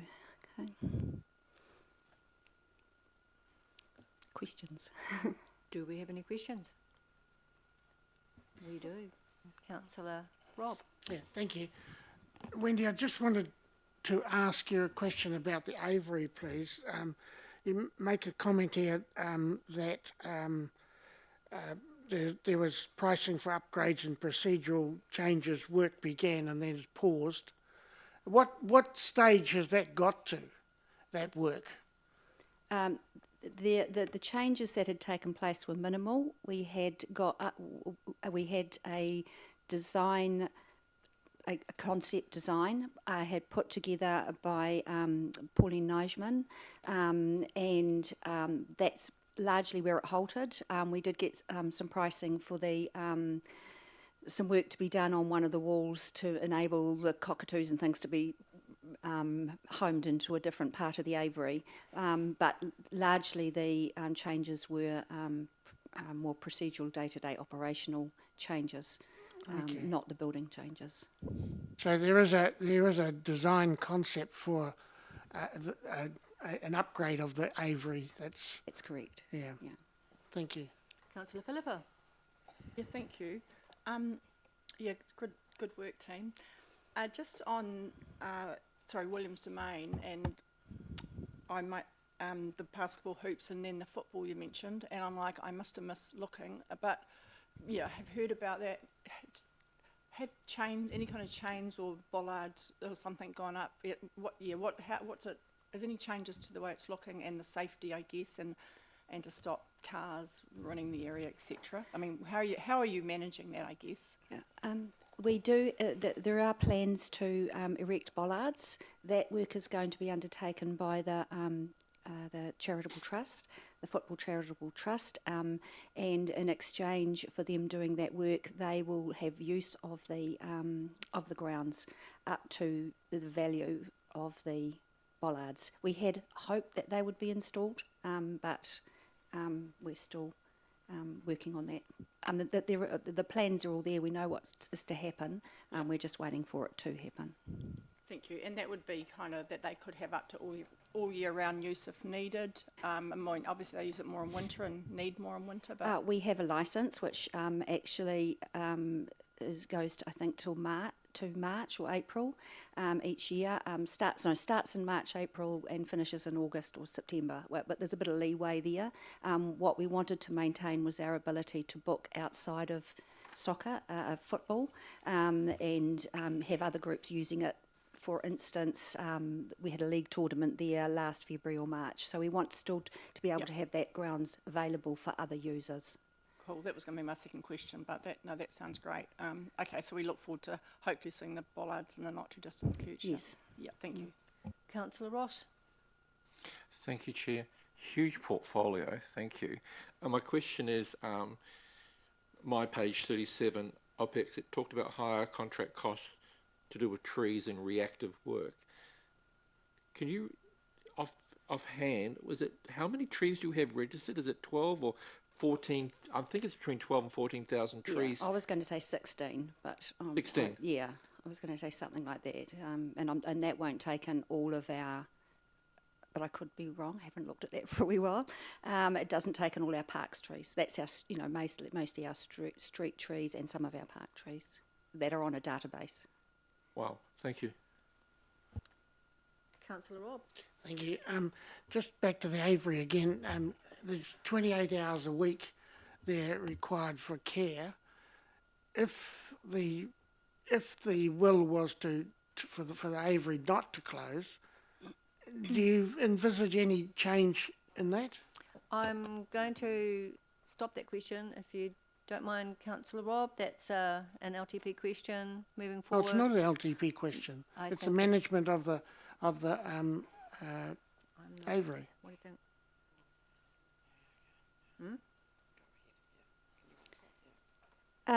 If we were to, is it okay to answer that? Yeah. If we were to be keeping the Avery open, we would look to the guidelines that have been suggested by the first report, and also the work that we've had Pauline Nijman doing with us, and it would include some increase in hours. Thank you. Thank you.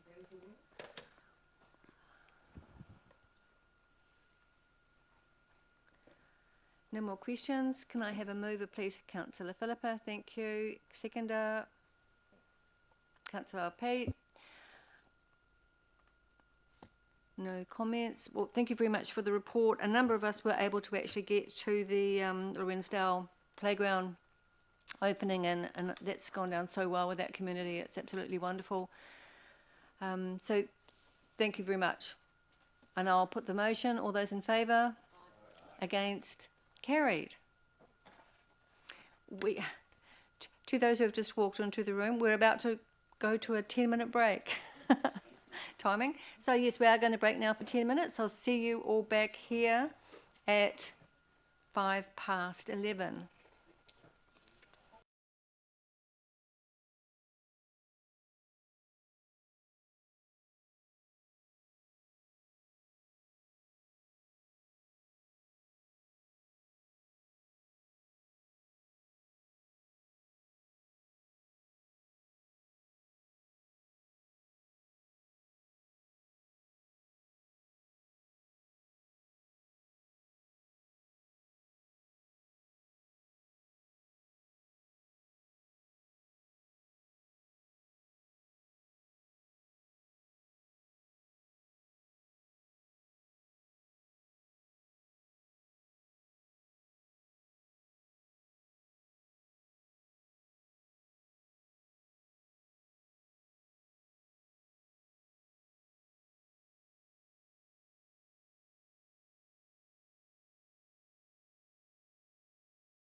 is going first, and because you usually kind of sit there and guide this, but who's going first today, and who am I saying thank you to? Somebody decide? Yeah.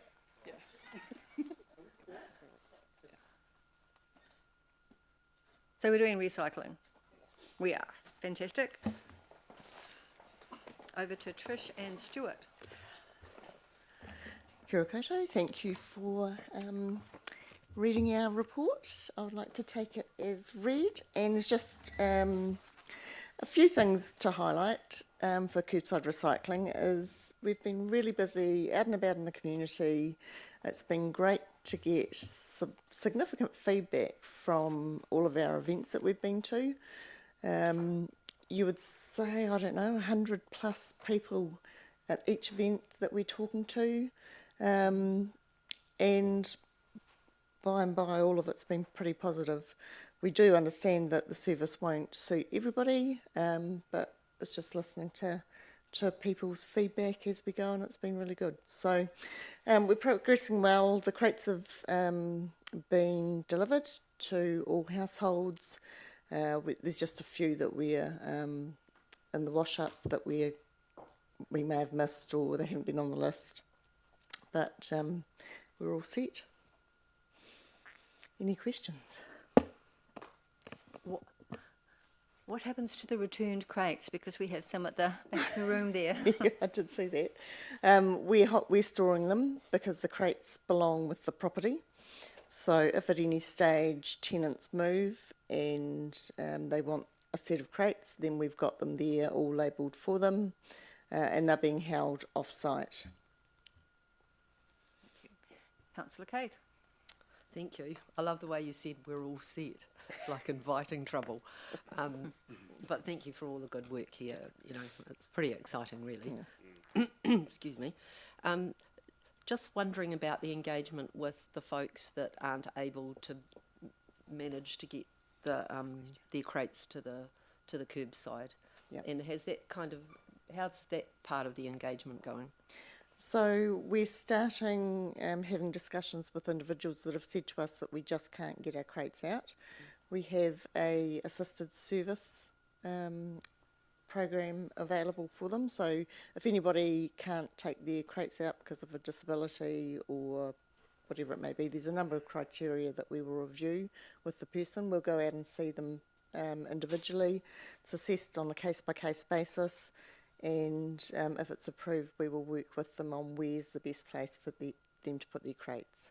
It's an online form that they can fill out, or they can come into council and we'll help them fill it out. We'll go out and talk with them, talk through their needs, what it will look like. Yeah. And there's no charge for it, eh? There's no charge for it. Fantastic, thank you. We're all set then.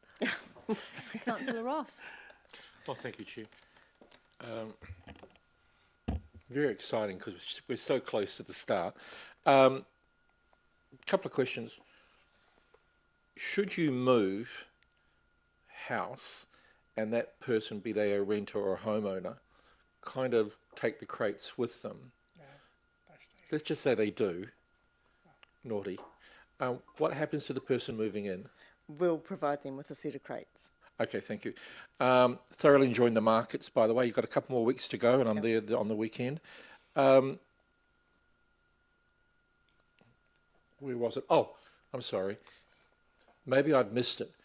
The notification to suburbs of when to put out their crates, has it already started, that notification? So every household will get a letter delivered the beginning of, not next week, the following week, and that will advise them of the day of pickup. So whether it's a Monday, Tuesday, Wednesday, Thursday, Friday.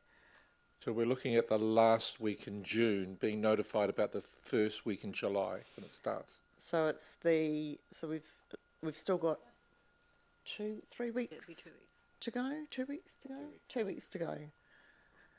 We have put a short time frame on it because people will either forget.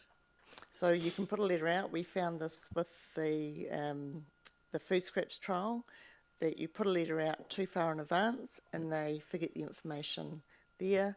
There's also the search tool on the website. So it's not just a letter going out advising them. and generally it's the day before the general waste pickup. Excellent, thank you.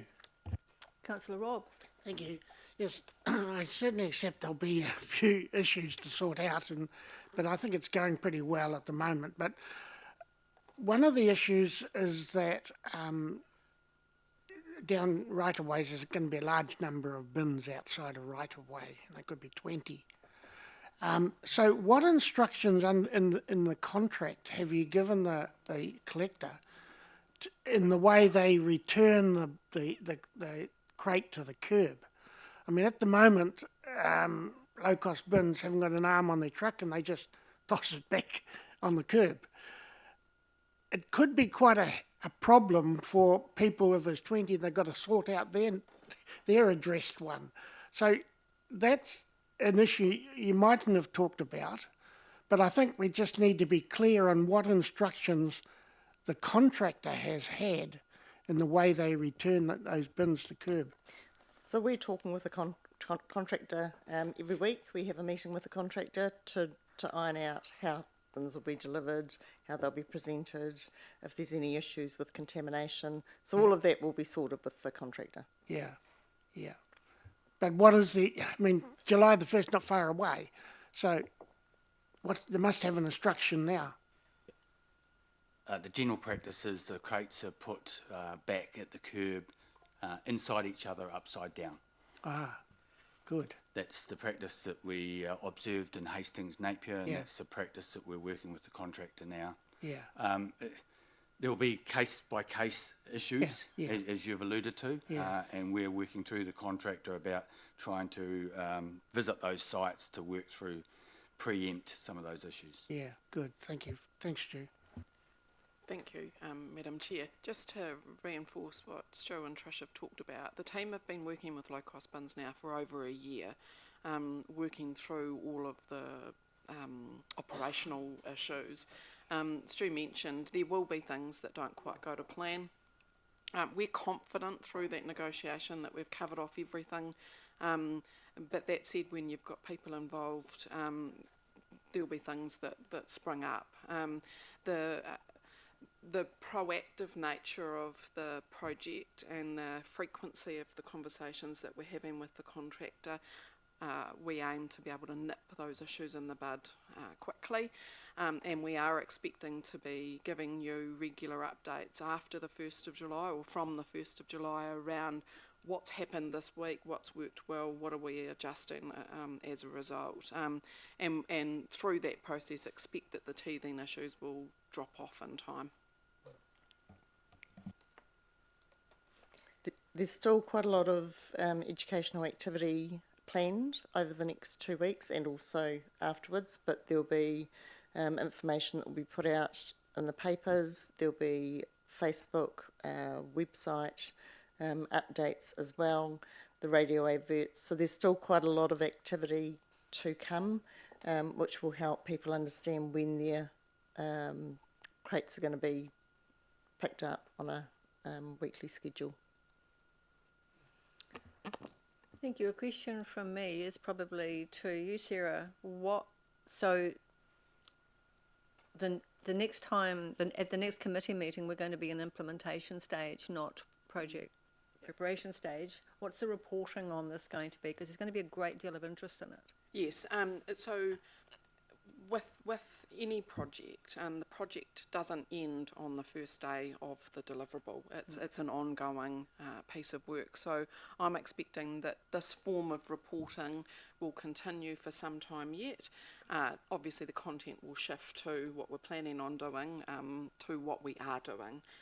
So yes, there will be a level of interest, and for that reason, if nothing else, we will continue this form of reporting for as long as we need to. Fantastic.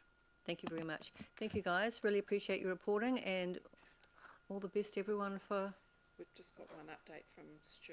Oh, okay. Right. Thank you, Madam Chair, Councillors, Rural Community Board Member Michael. I just wanted to give you a verbal update on what's happening with the Resource Recovery Centre.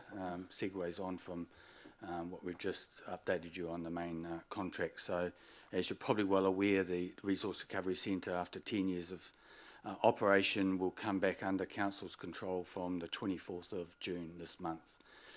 So the trust that has been diligently governing that operation will disestablish itself on that date, and council will take over. So in the background leading up to this transitional time, we've been working away, putting in place procedures necessary to allow for a smooth transition. But the message is the centre, Resource Recovery Centre, is open for business, will be open for business, contrary to some of the noises out in the community. It will be business as usual. It will allow for those that do not get the curbside service to recycle there, and the other services that it provides. Just some information, staffing, we've transitioned staff and sought to redeploy them under council, and those that have expressed an interest to continue employment have been able to be taken up in employment at the centre, and will do so from the 24th. There's a couple that within the office, including the manager, that took the opportunity to get jobs elsewhere. We had transitional people in there, and we are advertising for a team leader to run the centre when we take over. That activity will be part of the waste team, come under council's control, and will naturally sit within the waste team under Sarah's operations. We've been doing back office functioning, or as you can imagine, the financial changeovers, debtors, creditors, services in the background to ensure that from the 24th things will transition smoothly. We have been working with Tupaho, the site custodians, for a continued lease to allow some continuity on the site for at least 1 year, if not 3 to 3 years, till we look at potential other sites for opportunities for a bigger, brighter, better resource recovery centre going forward for our community.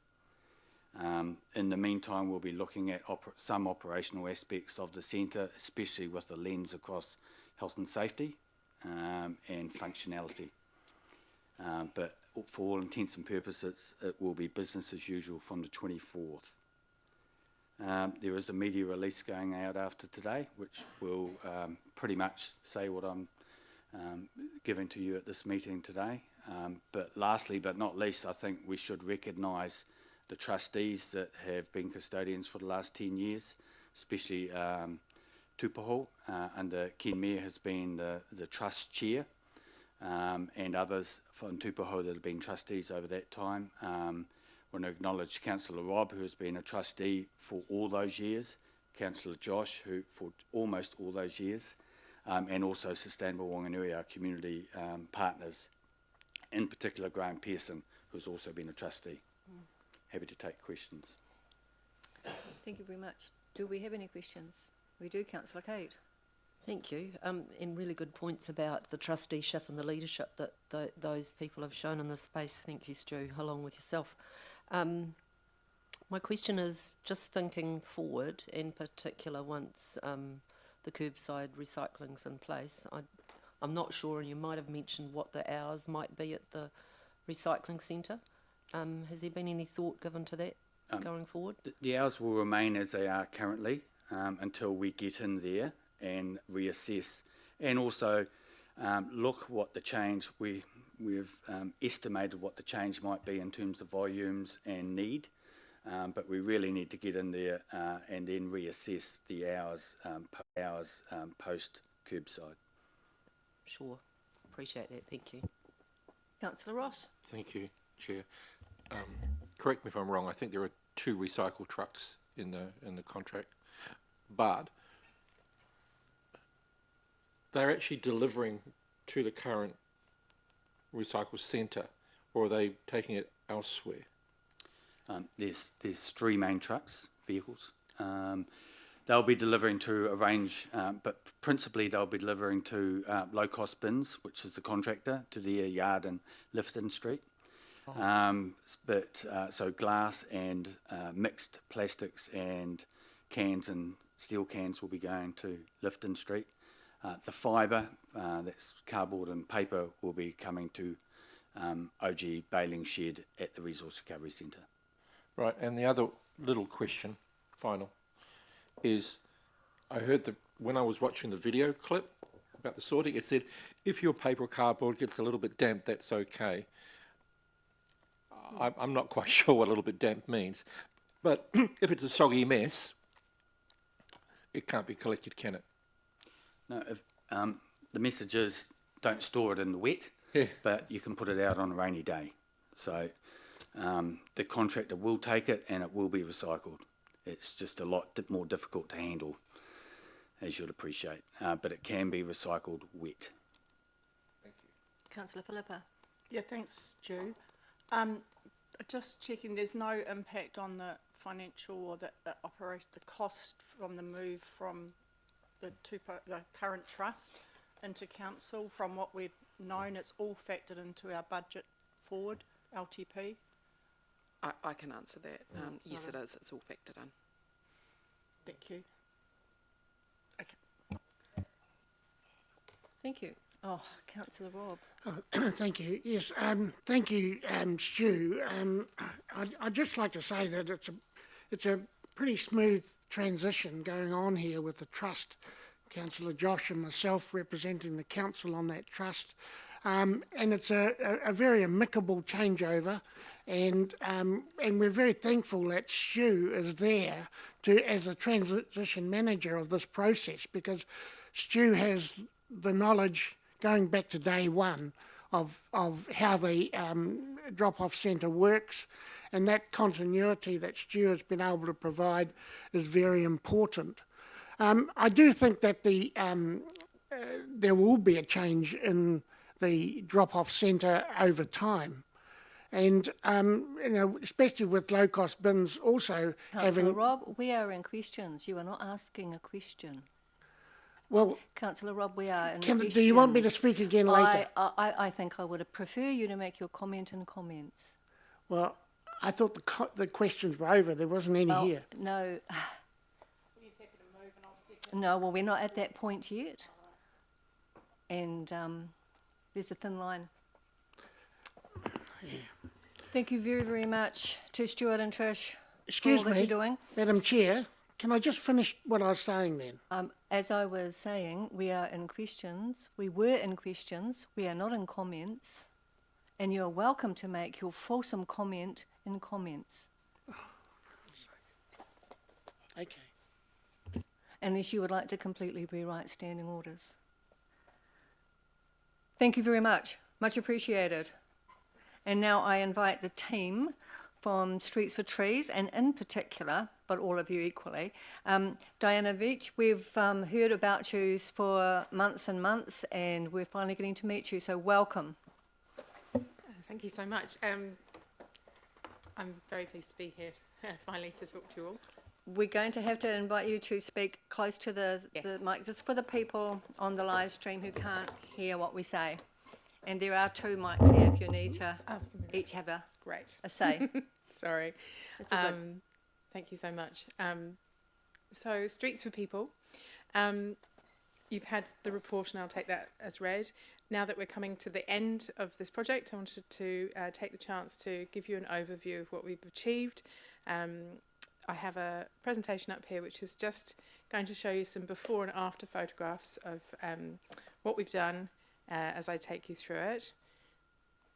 So it'll just run. So this project, and I'm just going to run through the broad things that we've tried to do and what we've responded to. So we've supported the Council City Centre Regeneration Plan by bringing the central part of Guyton Street in line with the city feel of Victoria Ave, Maria Place and Drews Ave. We've supported Council's transport plan by starting to shift through traffic from Guyton to Ingesta Street. We've also supported Horizon's public transport goals by making the central public transport hub a more pleasant and accessible space. We've worked with the Guyton Street Trust on their requests for a safer, slower and greener street with heritage values, art and poetry.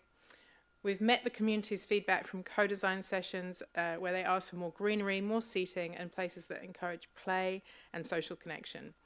We've also met the NZTA Waka Kotahi, with the main funders of this project, their requirements for lower carbon materials by using heritage port timber and refurbishing furniture that has been held in council storage for quite some time. We also balanced NZTA's requirements for us to reallocate road space to pedestrians with the community's wishes to keep the same number of parking spaces in Guyton Street, which we've done by remarking and just making the parking spaces the same size as each other. And we've supported regenerative and economic activity in the street through arts, play and activations. I'm really proud of what the team has accomplished here. As you probably know, the team lost Denise, the previous project lead, very suddenly last year. And so when I took over this project and came on board, they not only had to get used to a new lead, we also had to play a bit of catch up and do some regrouping. But throughout this process, each of these team members has been incredibly welcoming to me as an outsider, and also really committed to delivering the project successfully. One of the things that I was really impressed by when I came on board was the level of community support for this project, and I've worked on a few projects like this before, and this is the most supported one that I've been involved in, and that is entirely down to the team and to Denise and the quality of the engagement and co-design that they have completed before I started. Tom and Phil, who are here behind me, have carried on that level of detailed engagement. So they regularly pop in to see people in the street, talk to people one-to-one, chat to them, hear about what they've got to say about what we're doing, what we're planning to do, and let them know what we've got coming up. Part of the benefits of having done that co-design was getting Richard White on board. So he's the landowner, has leased us the space that has now become Corwin Park. I'd like to thank him again, because he has not only leased that to the council for a small amount of $250 a year, but also he's been on a project level incredibly supportive and positive, and just giving us practical help throughout. So that's been amazing. Also excellent governance from you guys, and amazing to have the councillors actually engage in the co-design and give us guidance throughout the project. I'm going to hand over to team members Norman Grubsch and Anik Jayasinghe to talk about our active modes and art areas, but before I do that, I'd just like to mention the rest of the team. We've got Tom Langford on comms, and also who's the event manager extraordinaire for our block party. Phil Haynes, who's been doing engagement, monitoring and evaluation. He knows all about the details of everything. Roger McClay from Downer for road safety and design. Finn Boyle, who's not here, but he's the new play person in council, and he has been incredibly supportive with ideas for increasing the amount of play opportunities in this project, and also he was the bubble master at the event, which was extremely popular. My colleague Dina Tapara for project support and tikanga advice. Rosemary Fletcher, who has been the most incredible support for this project all the way through. She has been given me enormous amounts of extremely good advice and been very supportive. And of course, Matt Barnes from Waka Kotahi for advice and guidance, and also 90% funding, which we all love. Okay, handing over to Norman. Kia ora everyone, I'm Norman. I work in the infrastructure team as the active transport officer. Through Streets for People, through the project, we've been working cohesively as part of a great team with the District Council staff, with Horizon Regional Council staff, with NZTA Waka Kotahi staff and others.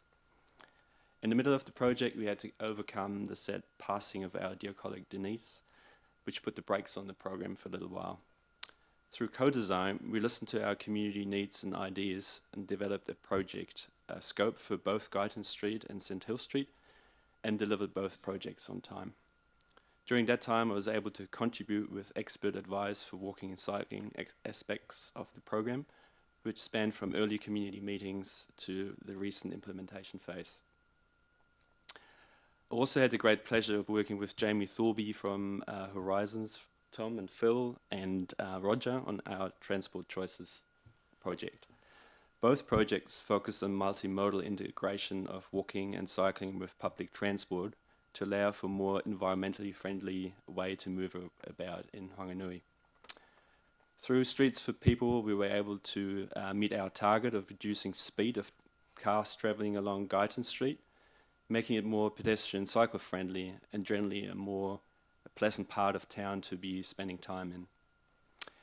Recent counts showed that an 85th percentile vehicle speed reduction from 50 kilometres an hour to under 30 k's an hour after construction. We could also observe a reduction of cars and trucks using Guyton Street, opting for other routes instead. We installed mid-block crossings along Guyton Street and installed race crossings near the Wickstead Street, Guyton Street roundabout. These crossings help to improve accessibility and visibility for wheelchair users, people on mobility scooters, and for young families with prams.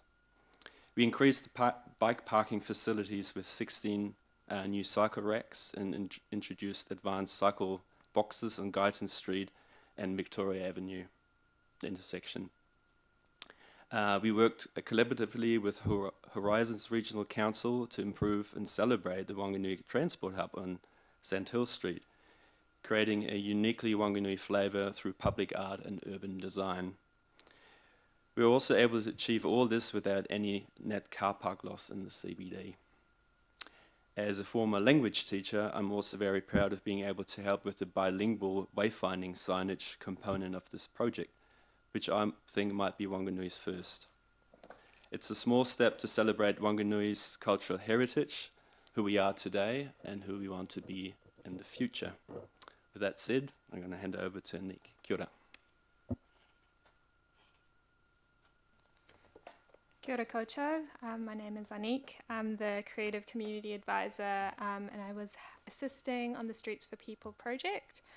Felt very lucky to be part of such a team of knowledgeable people. And I advised and connected in local creatives to the project where I was needed. So the Arts Highlights reel has been rich and full with not just the simple inclusion, but the thoughtful weaving in of art and design into our everyday infrastructure. Collaborating with dedicated community stakeholders, including the Guyton Group Trust, as well as our iwi arts representatives Cecilia Kumaroa and Hinamo Ranganui, has been crucial to the mindful integration of art into both the St Hill Street's transport hub and Guyton Street. These relationships ensured that all of the artworks across the project are all meaningful to and reflective of local communities, whether it be the digital artworks in the light boxes, the park mural, the bus shelters, speaking to the story of the Godwit, or the art decorating the pathways for our pedestrians. The art also provides insights about our unique history and identity to visitors of Wanganui, many of whom may flock to see the newly built Sargent Gallery just over the road. They will no doubt be pleased to see our town's creativity continue to flow out to the streets, further enhancing our designation as a UNESCO City of Design. The artworks are complemented by urban design features, including revitalising furniture previously in storage, creating more seated leisure areas with greenery for street users to enjoy.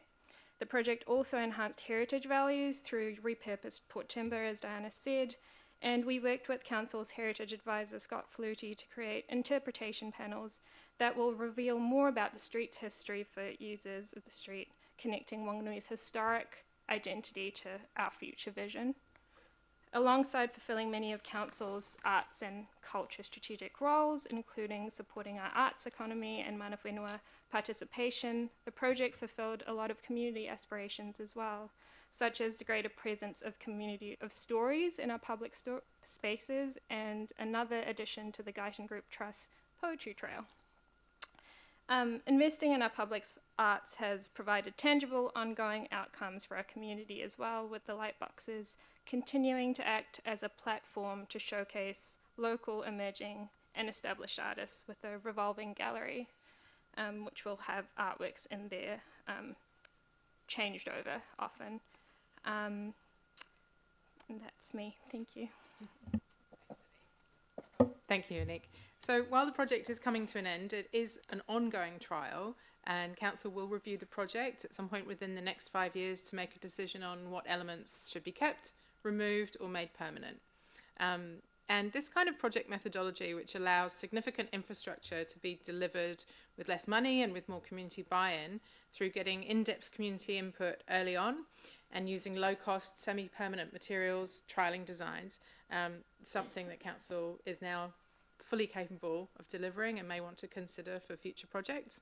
And finally, you'll be happy to hear that the project is on budget, is on time, and closing out the project, we'll be providing a full analysis of how the project has performed against both the initial objectives and the outcomes from co-design. And this will be available to you in early July, along with the report on lessons learnt and recommendations for maintenance and review of the infrastructure. We've got a very short video to show you before questions.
Thank you very, very, very much. Do we have questions? Peter Oscar, Councillor. Yeah, great presentation. I love the street. The question is, though, the alleyway between Guyton Street and are there any plans for that? So we did investigate working on that space. As you are aware, probably it's privately owned. We talked to the owners and they were willing to let us spend money on it, but they weren't willing to commit anything of their own towards it. And given that this is a publicly funded project for work in the road corridor mainly, we were a little reluctant to do that. And we looked into how we could deal with the pigeons, because, you know, it's colloquially known as Pigeon Alley. there is a lot of pigeons in there. The cost of actually sorting that out, and we looked into a lot of different ways to do it, was quite high. And really, to make it nice, that's what you'd need to do. And it didn't seem something that it didn't quite match well enough with the project aims to do that. So that's why it's outside of this project. I know that Guidance Street Trust is still in communication with the owners about what might be done with it. So, Okay, thank you. yeah. Councillor Robb. Yeah, thank you. The intersection of Guyton Street and Wickstead Street, the roundabout, seems to work pretty well to me. So maybe I could have a comment about whether there's been adverse reaction about that. And secondly, the next intersection up at Ingester Street, is that part of the Streets for People? So the Ingester Street roundabout is not ours. Okay. But we don't need to discuss that today. No. The Wickstead Junction roundabout is ours, and the roundabout has only had positive responses, I believe.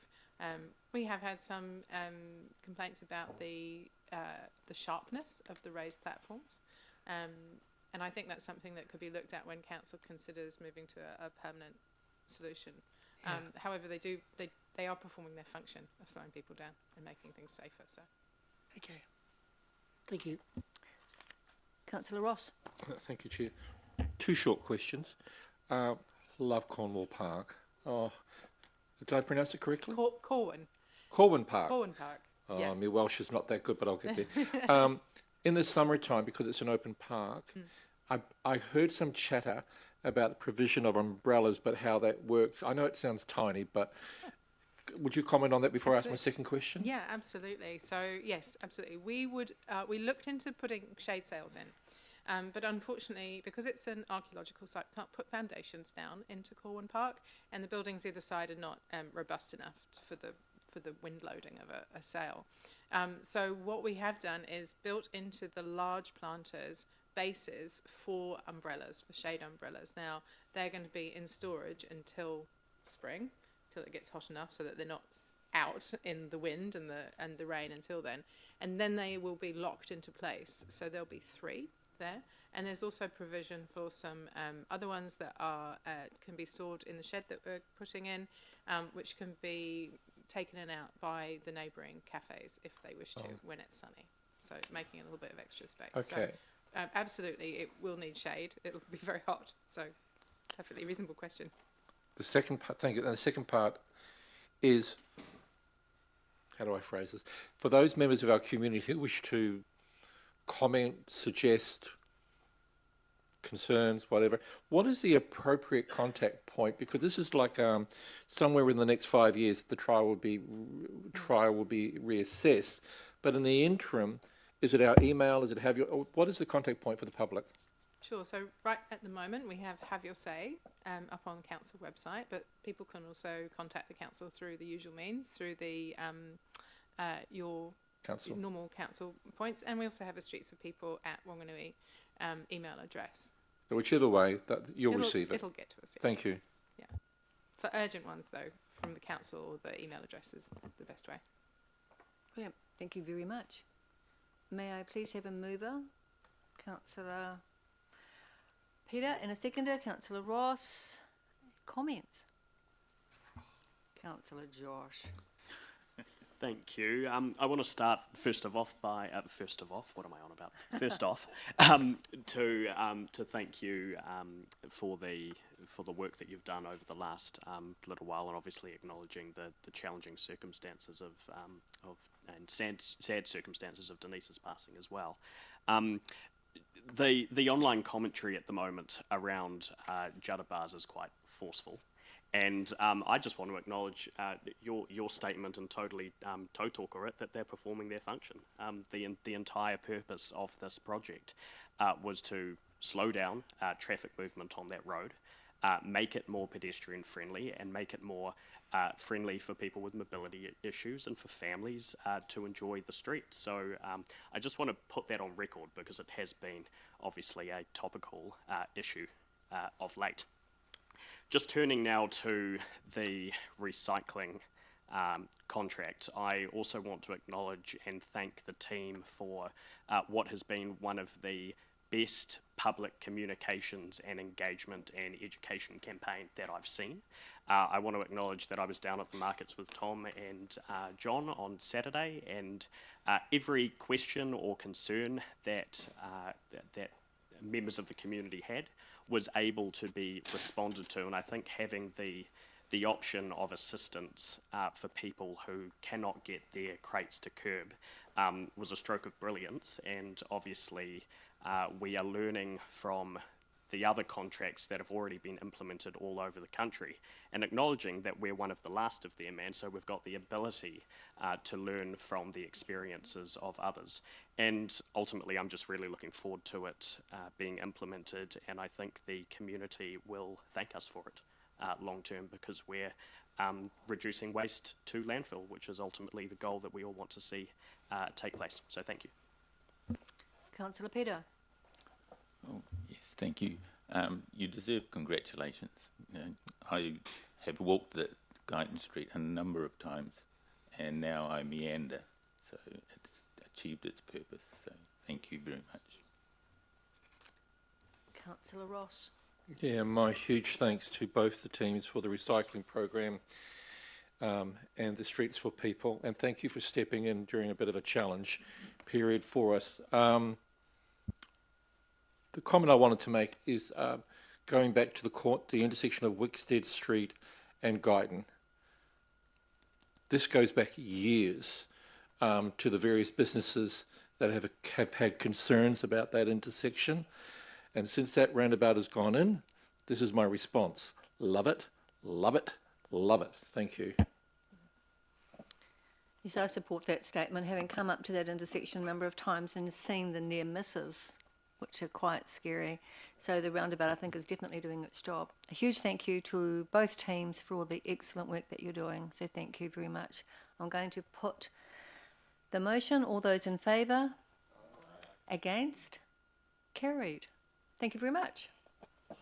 We now welcome another dream team of council to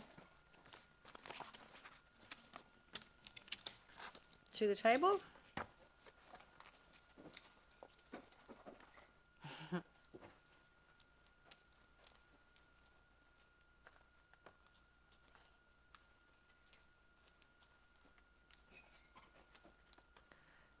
So welcome, Dave. It looks like you're the one who's being put on the hot seat today. Could I get you to just push that button? Yep, thank you. Kia ora everyone. David Rudolph, Senior Ward Engineer for Whanganui District Council.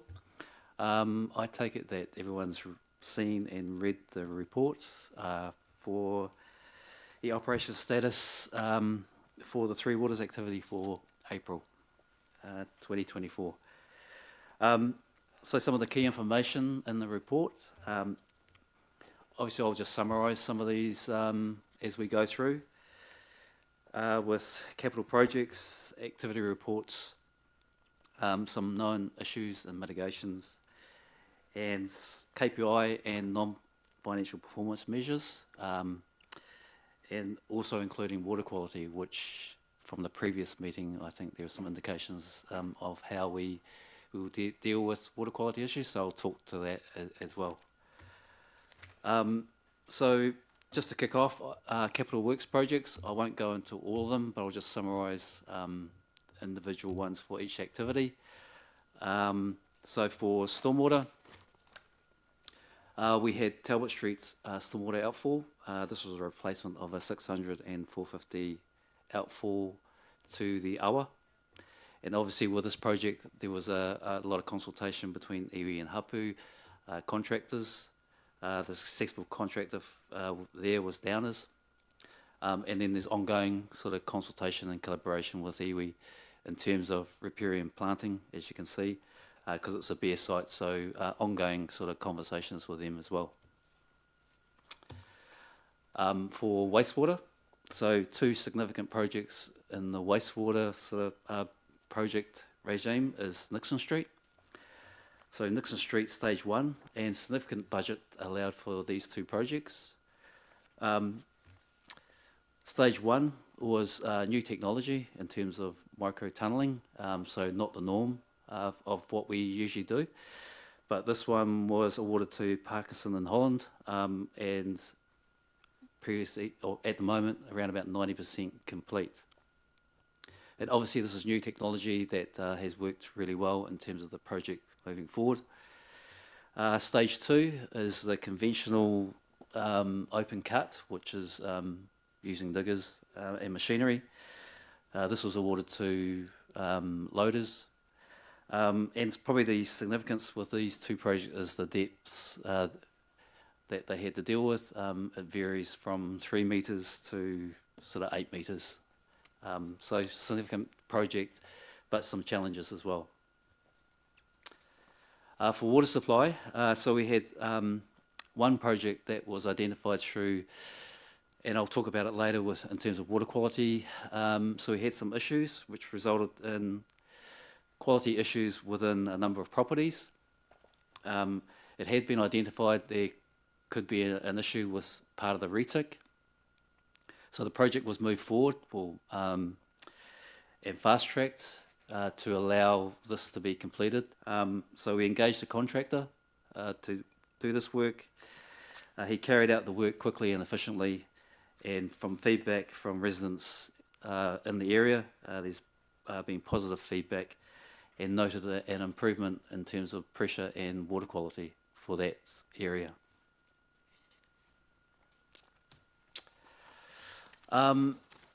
Just talking about activity reporting for the 3 activities. So I'll summarise what we sort of do in terms of for all activities, which is a combination of we work together in terms of teams. So the focus for all 3 waters is the continuing delivering of capital projects, renewals, network upgrades, and obviously looking at areas where criticality is involved, whether it be stormwater, wastewater, or water supply. The other main focus that we're committed to is working with the community and also working with Hapu and iwi, an engagement for all our activities, projects, whether it be discharge consents, whether it be water consents, global consents in terms of our water supply, and also integrating catchment groups through stormwater. There's a significant amount of work that Kritso has been doing with some of these groups, and also potentially holding roadshows in terms with iwi to identify where these catchments are, and also looking at our current water supply as well and wastewater treatment plants. The other aspect of how we do things in terms of infrastructure is the compliance and reporting, which is a changing sort of world, and keeping up with regulations, meeting consent conditions, and for wastewater requirements for water supply, under the new regime of the drinking water standards, which has increased since January 22. So that's a summary of sort of our activity reports for the 3 water activities. You can see in the report there's consent limits under the wastewater treatment plant, which clearly shows that we're well under the consent limits. What I wanted to highlight in the report, and as part of the report, is that to do some of our projects, to complete some of these capital works projects, we have a number of specialised contractors that work locally within Wanganui. And without the support and the direction from some of these contractors, some of these big major projects probably wouldn't get off the ground. So we're lucky to have the support and specialised work that contractors do here locally in Wanganui. And what I'd like to sort of identify in the report is that we have a specialised diving crew, Commercial Dive, which is a local company in Wanganui that does significant work for wastewater and water supply, and also does planned and reactive maintenance as well. And why we identify this sort of contractor, and I'm not trying to single out him as the only contractor, but just for this specialised work, it's very dangerous. It's probably a contractor where it's pretty limited in experience around the country, and we're lucky enough to have it here in Wanganui. But they do a lot of inspections in terms of wastewater treatment plants. They do investigations for water supply, obviously 2 different separate crews. But it is specialised work, and it is dangerous work. So we're very lucky to have all our contracts, but especially Commercial Dive, who do, like I say, reactive. And I say for all the contractors, do reactive and planned work for some of these projects. So getting back to water, because obviously I can. In the reports, and I'd just like to emphasise that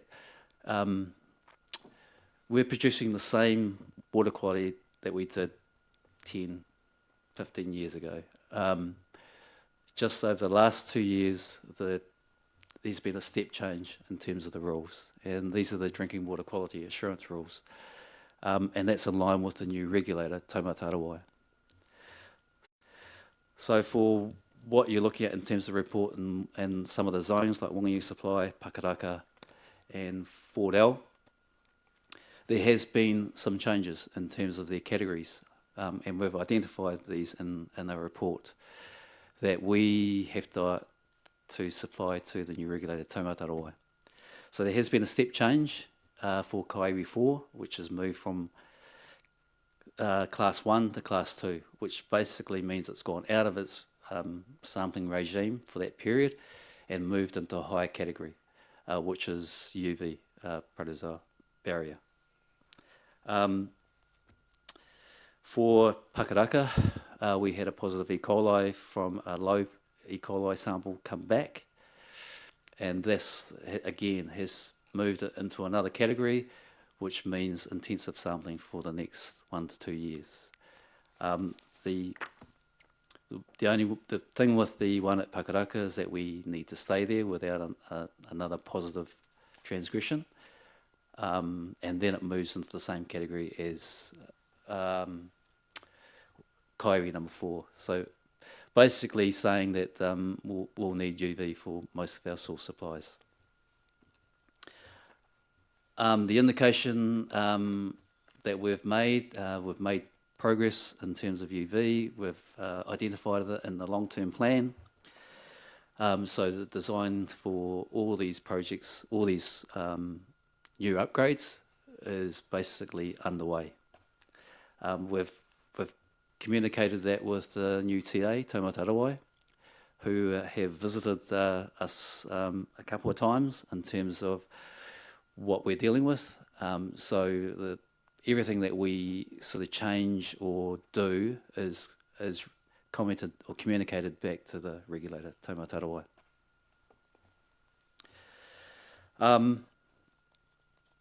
So moving forward for the design, we're putting in more instrumentation to give us a bit more data.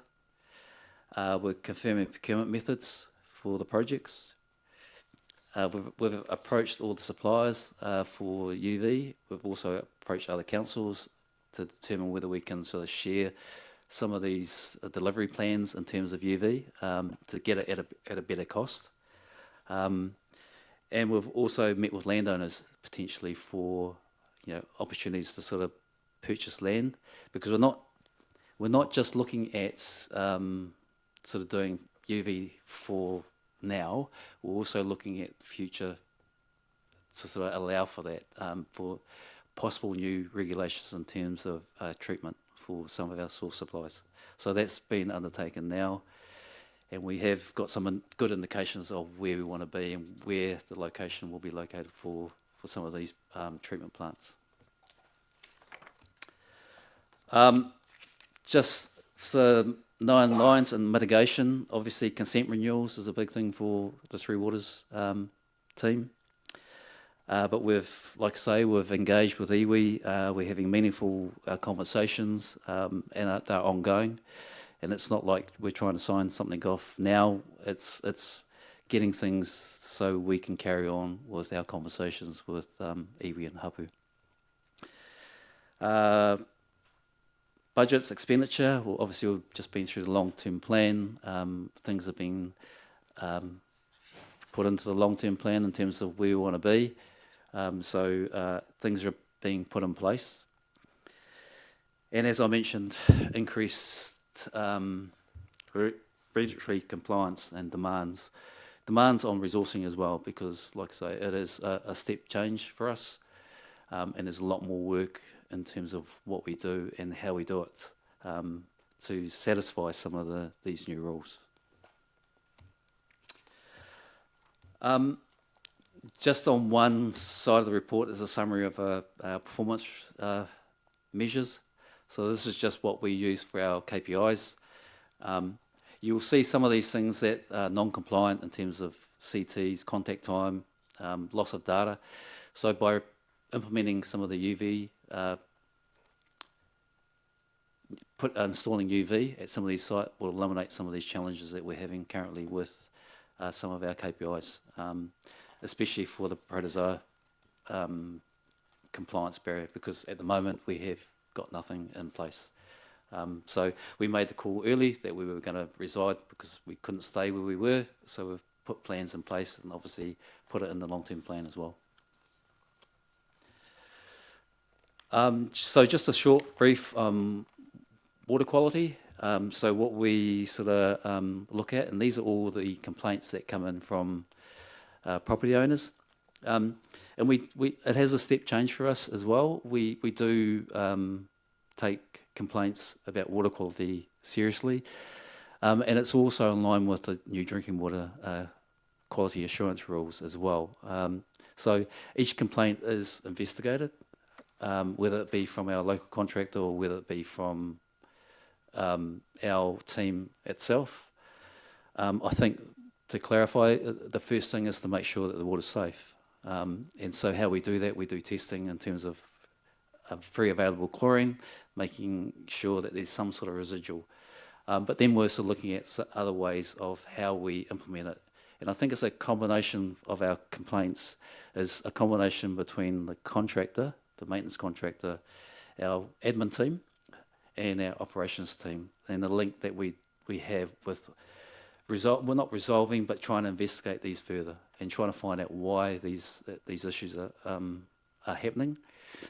And it gives a good indication from the graphs, and some are internal, but some can be caused by what we do, so work in the field, and we've identified that through some of the mapping of some of these complaints. And we've also categorised, the quality of it, whether it's clarity, whether it's gritty, taste and odour. They seem like simple things, but it gives us a good indication of what is happening in the retic. And that's where we sort of go back to Burt's Road, is that it was an issue with clarity. So that we knew there was some sort of issue happening because it affected multiple properties. So we've investigated it further, and it was obviously a renewal of a section of main and changing the retic.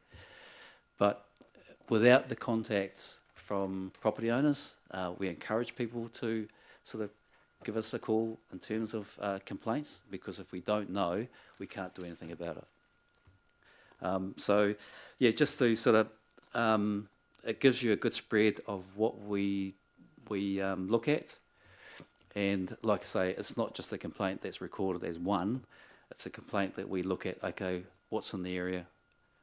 What's happening around that area? Is it a private issue? Is it something that we're doing? So there's a full team that sort of look at complaints, because obviously it's a KPI as well. So to have some sort of documentation there is worth it.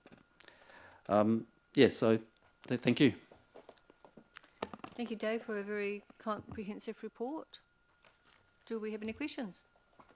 Councillor Rob. Thank you. The Carson Street extension works that's in the report, what's being carried out there, Dave? I know there's a development. I might get Kritso to sort of talk on that. Okay.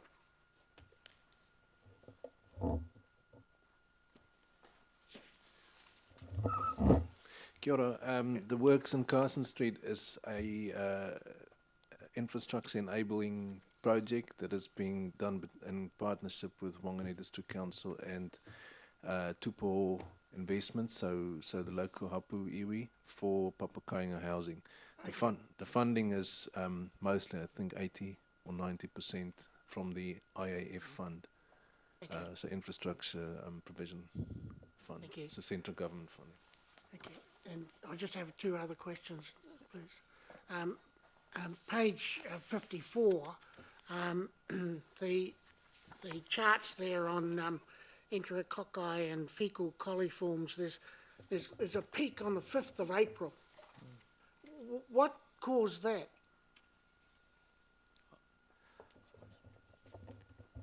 I think that's, and Tony will correct me, I think that's on the discharge. So it says above there that we had a diversion.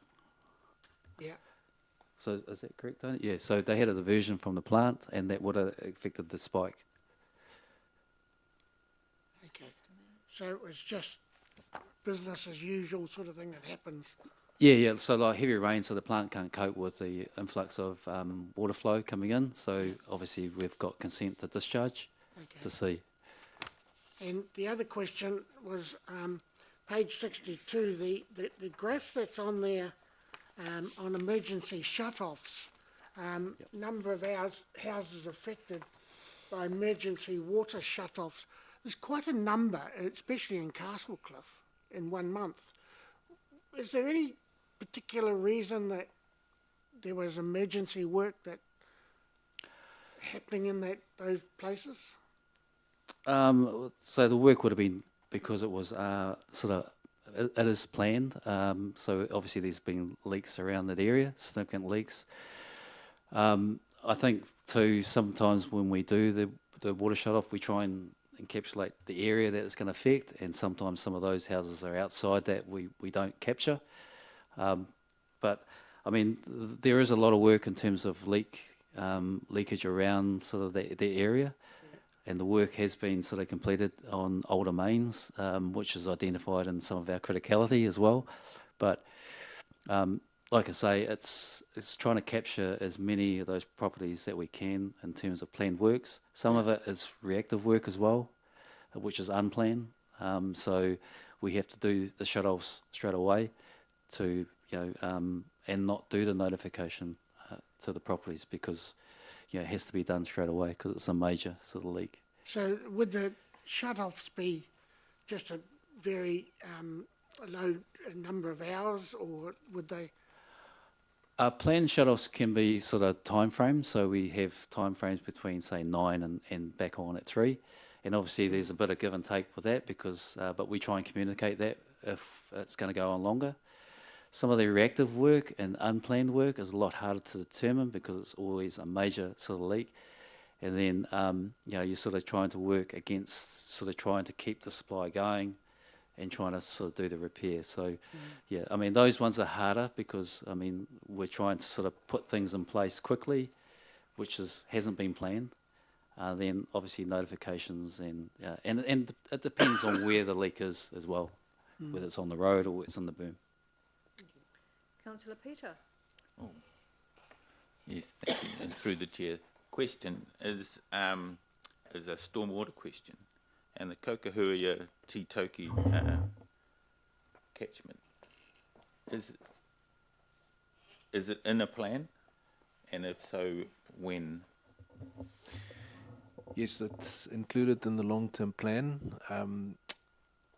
Sufficient funding for doing some of the infrastructure works have been included.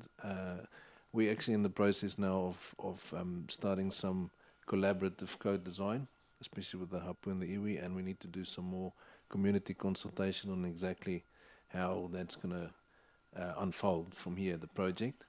But aspects of the project links to the Springvale development area currently, which is just there by the Fitzherbert Avenue.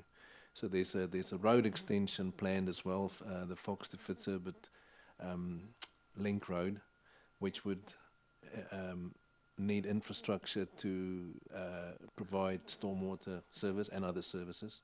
And then there's a link from there to the Titoki wetland, so it's all integrated. So these will be phased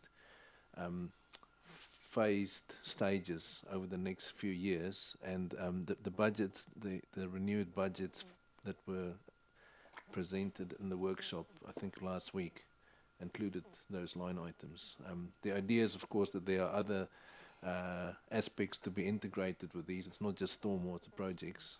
There are other benefits to be unlocked, and to search or bring other funding partners to the table for these things.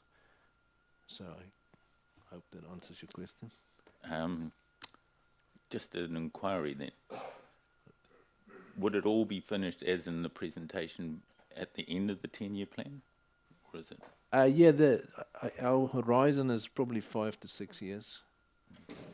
5 to 6 years, and that assumes that other funding will be available for the other aspects. For the infrastructure provision of the Fitzherbert Avenue in the Springvale area, that infrastructure has to go in, well, basically next financial year.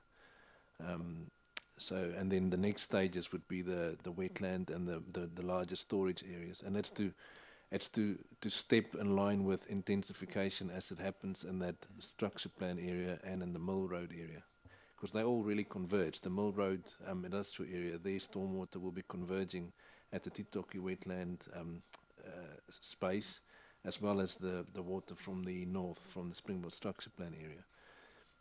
But the level of intensification at the moment is low. It's only maybe 15% of the entire zoned area.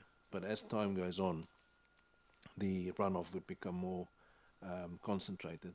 And so our staged approach would put the capacity in the ground well in advance, really, of the intensification. Yeah, but it's really responding to intensification in many ways. So that's why the staged approach has to be taken. Excellent, thank you. Councillor Ross. Thank you. Not my area of expertise, but I follow the report fairly well. 3 quick little questions. When you have planned water shut-offs, and it could be from 2 to 36 houses in April, 1 at 84, I know there's sometimes notification on our media. Do they get a letter in advance, a hard copy letter, or how do they become aware? Yeah, we do water shut-off notices to the public. Okay. The other one was run my tap if it's cloudy for 10 or up to 30 minutes. Look, I mean, the more the better. Like I say, it's what's... We say 10 minutes because it should come clear within, let's say, 10 minutes. But then if it doesn't, then it means that it may be a big issue in terms of out in the main. So that requires a flush from a hydrant, so directly off the main. So it's sort of, I think the communication between property owner and individual people and making that assessment and making that call of when we sort of realise that, okay, it is a potential main issue. But when you do a shut-off, obviously the main is empty, and then when you go and reinstate, as part of the reinstatement, it's a flushing program from the contractor to flush through that initial start-up. And that's what we're trying to get rid of, the initial residual that's still in the main. So a procedure from all contractors that when they do work and when they reinstate, they flush the mains as well. Okay, now my technical one. On page 61, it talked about 2 reports of taste and odour concerns were received. The response was the investigation showed the FAC/pH to be normal. Whatever that means, what does it mean if it's normal, but the homeowner says it tastes foul and it smells? Yeah, so there is a science background behind. We do introduce a chemical, which FAC is free available chlorine. So it's chlorine that's left. So what we try and achieve in terms of treatment is that we chlorinate at the beginning of a supply, and we chlorinate around about 0.6 milligrams per litre. Why we do that, we try and under the rules, so at the end of the retic, we need at least the minimum of 0.2. So we know that we've got a good coverage of disinfectant throughout our retic, because we've taken a sample at the end and there's still some chlorine left over. So we know that we've got a good coverage within the retic. So that's what FAC means. It's free available chlorine. Potentially, sometimes we can get end of the line, so connections that are at the end of the line where contaminants can build up, so high chloramines, which means taste and odour. Smell can be like chlorine, but that's what's potentially they could be tasting or smelling. So why we do the FAC and pH is for any change. So we're looking at disinfectant. We've got enough disinfectant in the supply, making it safe. And is the pH still the same? Is it, because that's a good indicator of something starting to happen. So we compare those two to make sure, because the first thing, like I mentioned before, it's about making the water safe in terms of what we're sort of attending to. So making sure we've got a chlorine residual and there's no significant change in the quality. Very complicated, Dave. Thank you. Yeah. Thank you very much for your report, Thank all you. three of you. Oh, Just happy to move, that's all, Madam Chair. I just okay, want well, to speak to I'll second that. Councillor Kate will move it. Do we have any comments? Yes, if I could just say Yep. briefly, thank you very much for your report and your presentation to the report.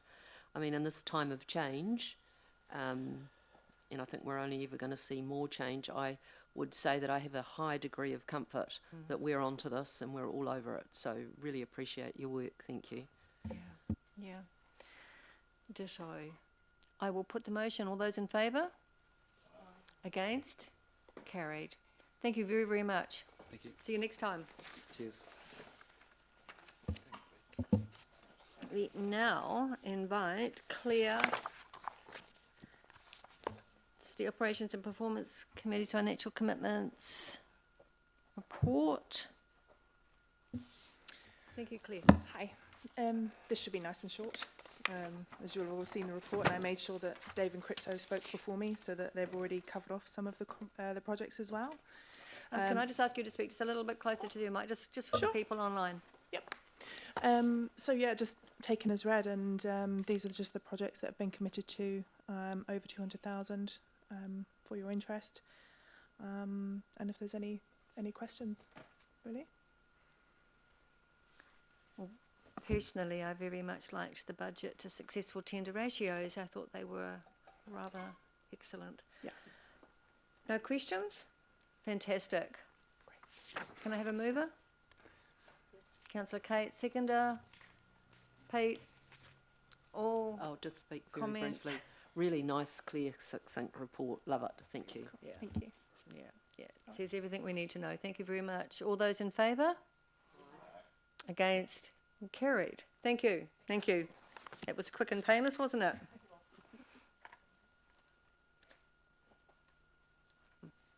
Mike Firmer, Finance and Treasury report. Over to you. Thank you.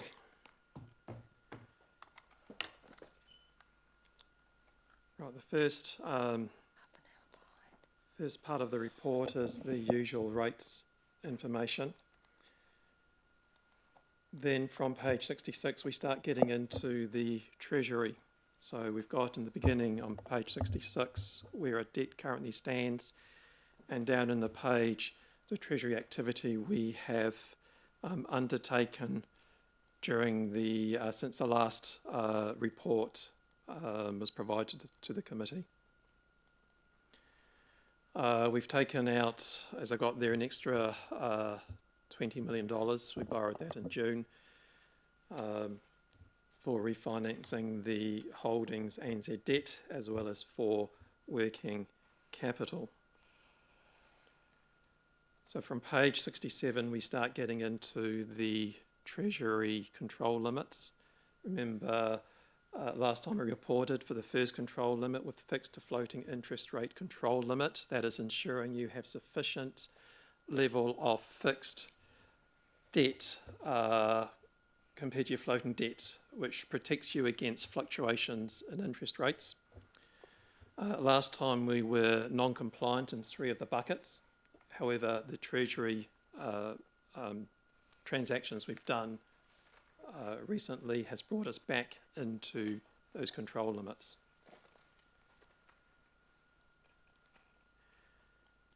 The next control limit was the liquidity and funding risk management.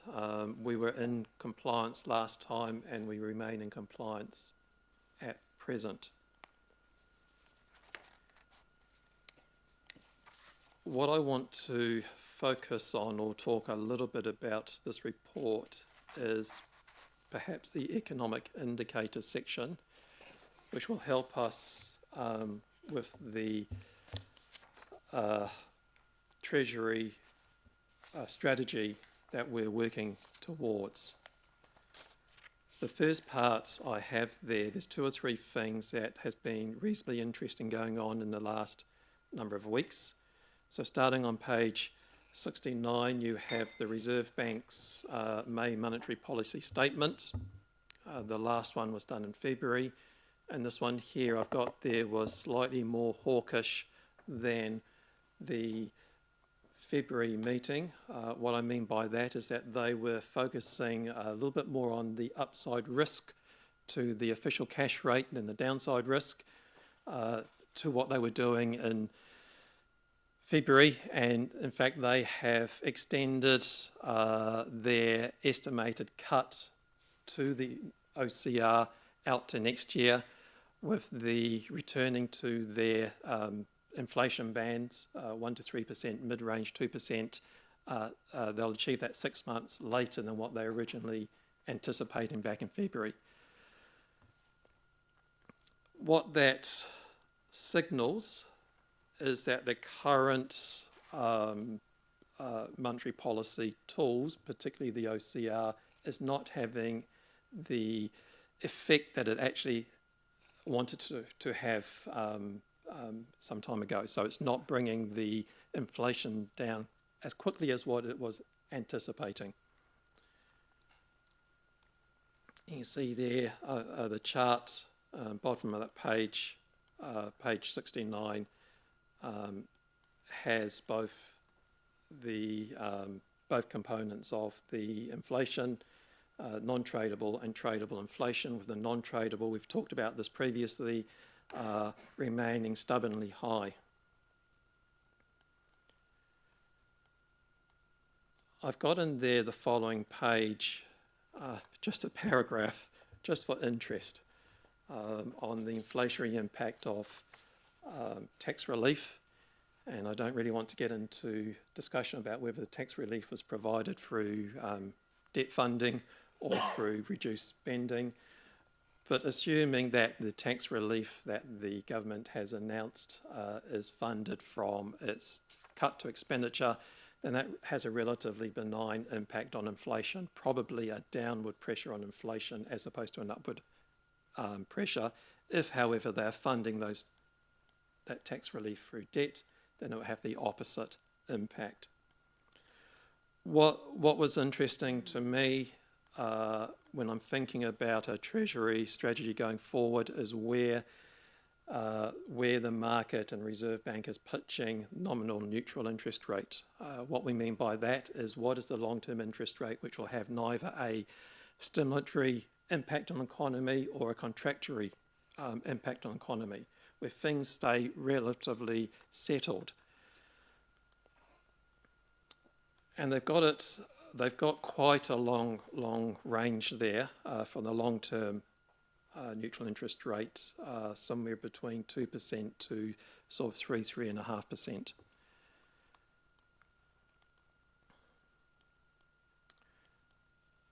Leading from there, I've just given you a small section on swap rates and just a little bit on this. You can see there, top of page 72, the movements in the 2-year and 5-year swap rate. You can see since the beginning of the calendar year, it's moved up and down quite a bit.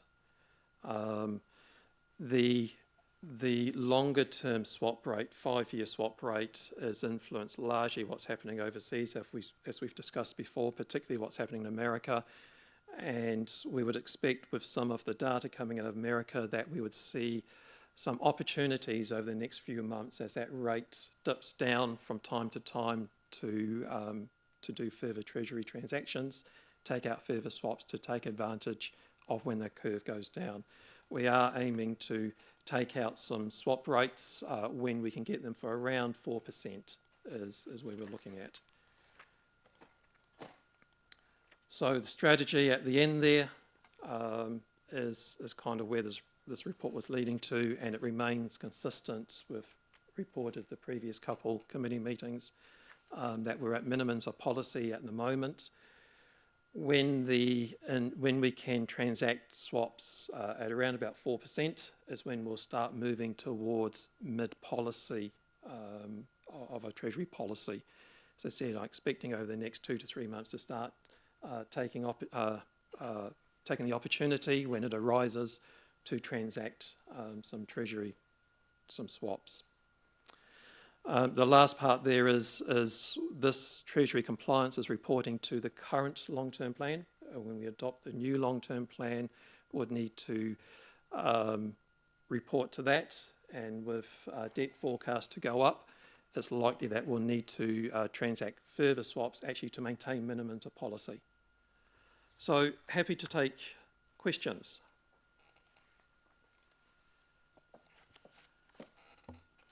Councillor Robb. Thank you. Mike, just on page 66, you've listed out some new borrowings through the LGFA of 12 million with a bond maturing in 2029 and another 5 million one, and then at 5 million below that for working capital. So what's the repayments of these bonds and the repayments of this working capital? Is that given to you by the lender, or what control have you got over when those are repaid? So when we borrow for the LGFA, it's slightly different from banks. With banks, over the period of the term of the loan or mortgage, you repay usually principal and interest. With the LGFA bonds, you pay interest for the term of the bond, and then at the end of the term, you're meant to repay the bond back, as opposed to making principals throughout the term of the bond. Yeah. So part of our working capital working capital is takes into timing of when we get our cash flows in, and we get mainly cash flows in when we send rates notices out, which is 4 times a year. Obviously, when we first send the first rates notice out, beginning of August is when we get the bulk of our cash in. So we are due to send out notices. I think they've just gone out in May. But we are continuing our capital work program, and so we need cash in to pay our bills. So this is not unexpected what we're doing here. Just in terms of these repayments, I noticed from the sheet that had been sent to me that there's approximately $10 million repayments of loans over the next 10 years each year. But next year, there's $25 million repayment. So what's the reason for that bump? You're talking about the long-term plan financial sheets. Yeah. They will be changing through to from the decisions that we made in the deliberations. So some of that would have been done with the asset sales. Of course, decisions have been made around that. So I don't really want to start talking about long-term plan here. Okay. Councillor Philippa. Thank you, Mike. A lot of information here. Just 2 or 3 quick questions. Page 65, sorry. So you've confirmed now that, at the bottom of it, in regard to the rates of remission around the valuation, the last year's revaluations, that we've had about 45,000 have applied dollars worth applied for. We budgeted for 20,000, and then you say the rest. So basically, is it correct? You're saying the rest needs to be loan funded, and I guess the question is: so they've all been approved, they've all met the threshold, and is there any impact on that that's not being factored into our first year of our LTP, or were they factored into this year? It will be. the first few questions or comments. When council approved this particular rates remission, they put specific criteria around what can be proved, what cannot be proved. It wasn't at officer discretion. So those ones that we have approved, those ones, the 166, have met that specific criteria. We budgeted $20,000 for that, like any budget line. If we exceed the budget line, then we have to fund it, not from rates, but from debt. When we do a long-term plan or a future annual plan, we look to see what the potential opening debt will be. So all of the unders and overs of our budget lines during the year, we've taken that into account to determine what the opening debt position will be, so that the additional $25 million will be caught up in the opening balance of the long-term plan. 25 million? Sorry, $20,000 budget. The actual amount applied is $45,000. So the $25,000 difference would be factored into opening loan balances of the 24-25 year. Okay. In regard, just going back up the page, the rates rebate, that's saying an increase of applications. It's government funded. Thank you to your team there. Is that it seems to be a up?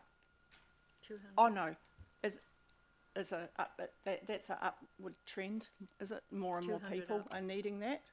Correct. Are applying for that? Yeah. And is the team coping quite well? Like it's quite a resource intense at times. It's a very resource intensive time, but we gear up resources to be able to cope with the initial flood of applications in the first 2 to 3 months. But it is, as you said, it is a busy time for the team. Okay. Going on to kind of look, some of this might be in the next paper, so you can push me there if I need to. But you talked a lot about the Reserve Bank and the OCR and impacts of depending on how the government is funding its tax relief. But sorry, in regard to just simply, I think you're saying our debt year end is going to be 6.5 million higher than's been forecast. And in regard to what rates and swaps you managed to get, are you expecting that we are going to need more, is our year-end debt likely to be exceeded in all this swapping of, I'm just a little bit lost there. If you could try and give us a simple answer for us and the public. But perhaps coming back to the purpose of this, and I want to emphasise that we have, over the last 2 to 3 committee meetings, at times been out of policy. We have a strategy in place, and I wanted to walk you through the reasonings behind our strategy and where we're aiming towards to give you confidence that it is a good strategy. With Treasury management, what I've learnt over the last 8 years is things change so quickly. 1 week it can be a really good opportunity to transact. The following week some unexpected data comes out of America or Europe and everything changes. Mm-hmm. So taking all of that into account, the strategy we've got is there, and the stuff before that is just giving you a glimpse of some of the stuff we keep our eye out to ensure that the strategy is still sound and where we can start transacting. Your question is more around the long-term plan and our assumptions around the long-term plan. The assumptions of the long-term plan, long-term is the opening debt of the long-term plan and the debt at each end of each year of the long-term plan. And I think one thing you're trying to get at is the assumption around the interest rates that we're using in the long-term plan. It's something that audit has a conversation with us to ensure that the assumption we're making are sound. I believe the assumptions we made in the long-term plan are still sound and will be appropriate going forward.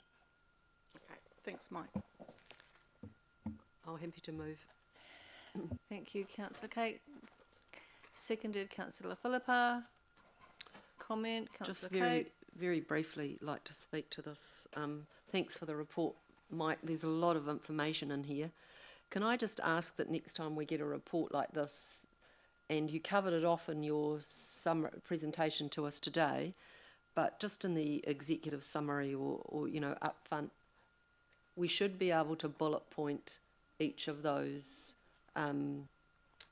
issues that you've raised in here to make it more digestible, because this was heavy going, you know, and I get it, it needs to be, but I just would like to ask if you could boil it down a little bit more and put it up front what we should be pulling from each of these headings in this report. But thank you, good report other than that.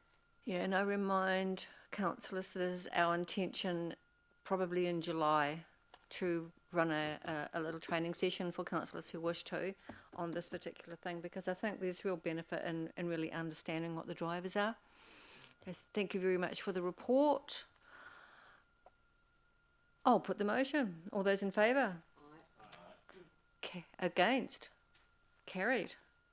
Thank you very, very much. Welcome to Wehan and Louise to talk about the financial and non-financial results for the last 9 months. Sorry you've had such a long wait. It was actually good though to watch Mike speak and have Wehan nodding in the background. I was like, oh yes, confirmation. You got it right. Oh, sorry, that was unconscious. Good afternoon, Madam Chair and committee members. I'm conscious about the time, so we'll try to keep this brief. Won't have the 10-minute chat that I thought about. But anyways, I'll start off with the financial results. Louise will talk about the non-financial bits, and then we'll open up for any questions. So just to start off with, we've tried something slightly different this time around, and we've conscious about some of the big swings and roundabouts in the report. So we split the financial bits into ordinary and what we call extraordinary items. The idea around that is to give a bit more transparent view about what we plan to do and stuff that has popped up since that we responded to and what effect that has on our finances. So diving into the operating results, overall we're $1.8 million unfavourable.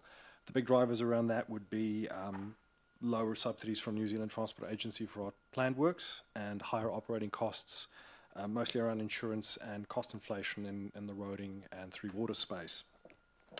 Just talking about our finance costs and finance revenue quickly, both of those are higher, but we actually still have a favourable variance between the two of those, about $400,000. So just because of the higher interest rates, we are earning a bit more interest, more than we actually are paying.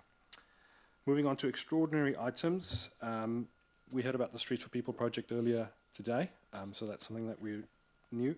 And then in the roading emergency workspace, we had $6.7 million of unplanned work in that space. We've received 6.1 of subsidy from NZT in that regard. Moving along to capital expenditure, overall we're 9.6 million lower than we planned. Big one there is in the roading space where all our planned works, or many of our planned works, were deferred because of the emergency works that we had to do. But what I want to talk about is the port redevelopment. So we originally budgeted 17.2 million for this year of capital expenditure to make contributions to that project. Due to the nature of the Port Limited Partnership, those contributions aren't actually treated as capital expenditure, they're treated as equity contributions. So what it means is in the financial statements, our actual show is 0 under CapEx. But Council actually has made 8.4, I think it is to date, for this financial year, which just here where we actually are contributing to that project, but it does kind of reflect, it does kind of skew the result because we're not actually treating it as we budgeted originally. Looking onto debt, our debt position as at 31 March was about 12 million higher than we originally planned. Main drivers around that would be on lending to a number of our subsidiaries and pre-funding some of our future debt maturities. Keep in mind that balance remains well within our limits, and if need be, we can take on additional debt. At the end of the report, I attached some forecasts. So just a couple of the big ones I want to talk about was we are seeing energy costs are higher than we originally planned. A couple of our projects have been deferred to the LTP, namely the Davis Library rebuilds and the Repertory Theatre. we're finding our waste minimisation levies are significantly higher than we thought they would be, and we think that's going to continue going forward. So that's a good result for us. The transition cost for the gallery redevelopment, that's flowing into next year, into the next financial year, as we heard they're going to open in November. So not all of that will be spent come 30 June. Pensioner housing has very good utilisation, meaning high rents, but our maintenance is also a bit higher to keep those standards up. And then a couple of unplanned projects that have popped up was the Mayor's Task Force for Jobs, which we've spent 325k to date. We're receiving full subsidy for that later on in the financial year. On the CCO review, we've spent just over $62,000. The tram feasibility study, we've spent another 40. And then the homeless hub down on Taupo Quay, we've spent 130k to date. Louise? Good afternoon, everybody. So, for the benefit of the public who may still be listening in, just want to recap that we're at the end of, well, this report is at the end of Q3. We'll be going out in just over 2 weeks' time to ask for the results for the end of financial year and Q4. So, for Q3 reporting, out of the 130 total performance measures that we also know as KPIs, we met 51 of those, 22 were not met. We didn't have data for 5 of those measures, and 53 of them are reported on annually. So overall, Council met 70% of the 73 KPIs that we measured in this quarter. I was going to sort of do some highlights and make some commentary about in the attachment that you have. However, you've had a number of activity status reports already today, which covered off a lot of those points.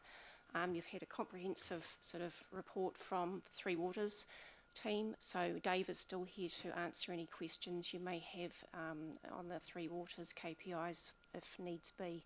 So I'll leave it there, and if you have any questions, let me know. That was quite brief, so do feel free if there's more that you want to say. Not that I want to extend the meeting, but I'm just aware that there is... No, the ones that I had picked up were covered off today by the library's event staff, building control. Yeah, so there's not actually a great deal more that I wanted to pick out. Hopefully you've read through the commentary anyway and the KPI report.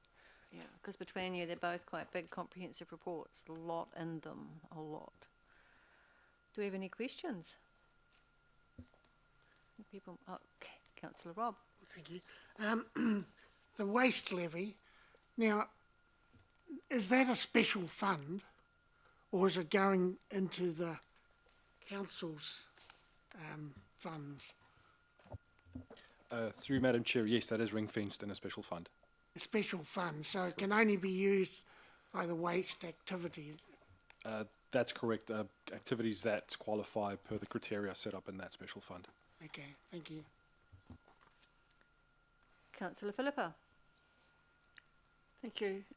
Might be repeating a question from previous, but I think you mentioned I think a 1.8 million debt our balance was exceeded by due to some operating costs and some subsidies, and so question is, has that affected our debt balance going forward into the next year, or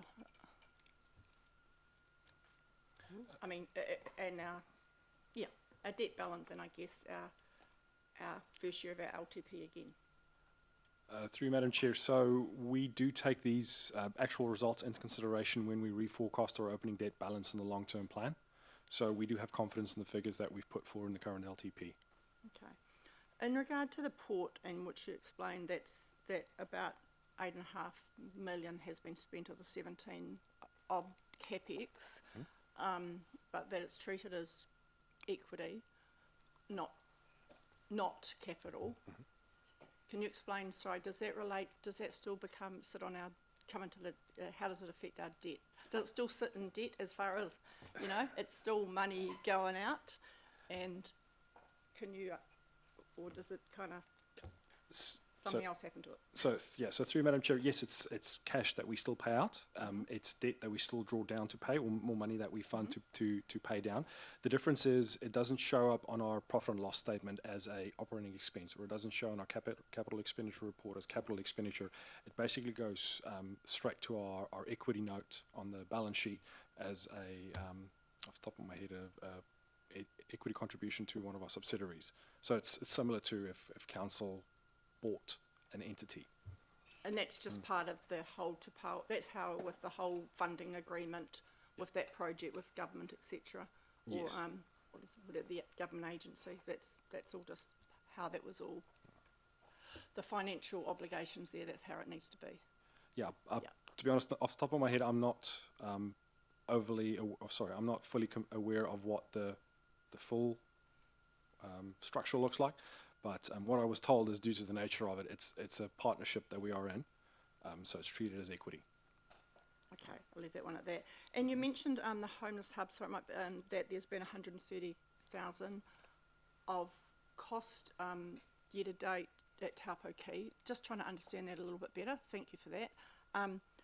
I think I might have missed some stuff. Obviously, we're trying. We're not building a big homeless hub at Taupo Key. I understand we're managing to, with partners, getting a lot of our people rehomed, etc. But there's still an operating cost there, right?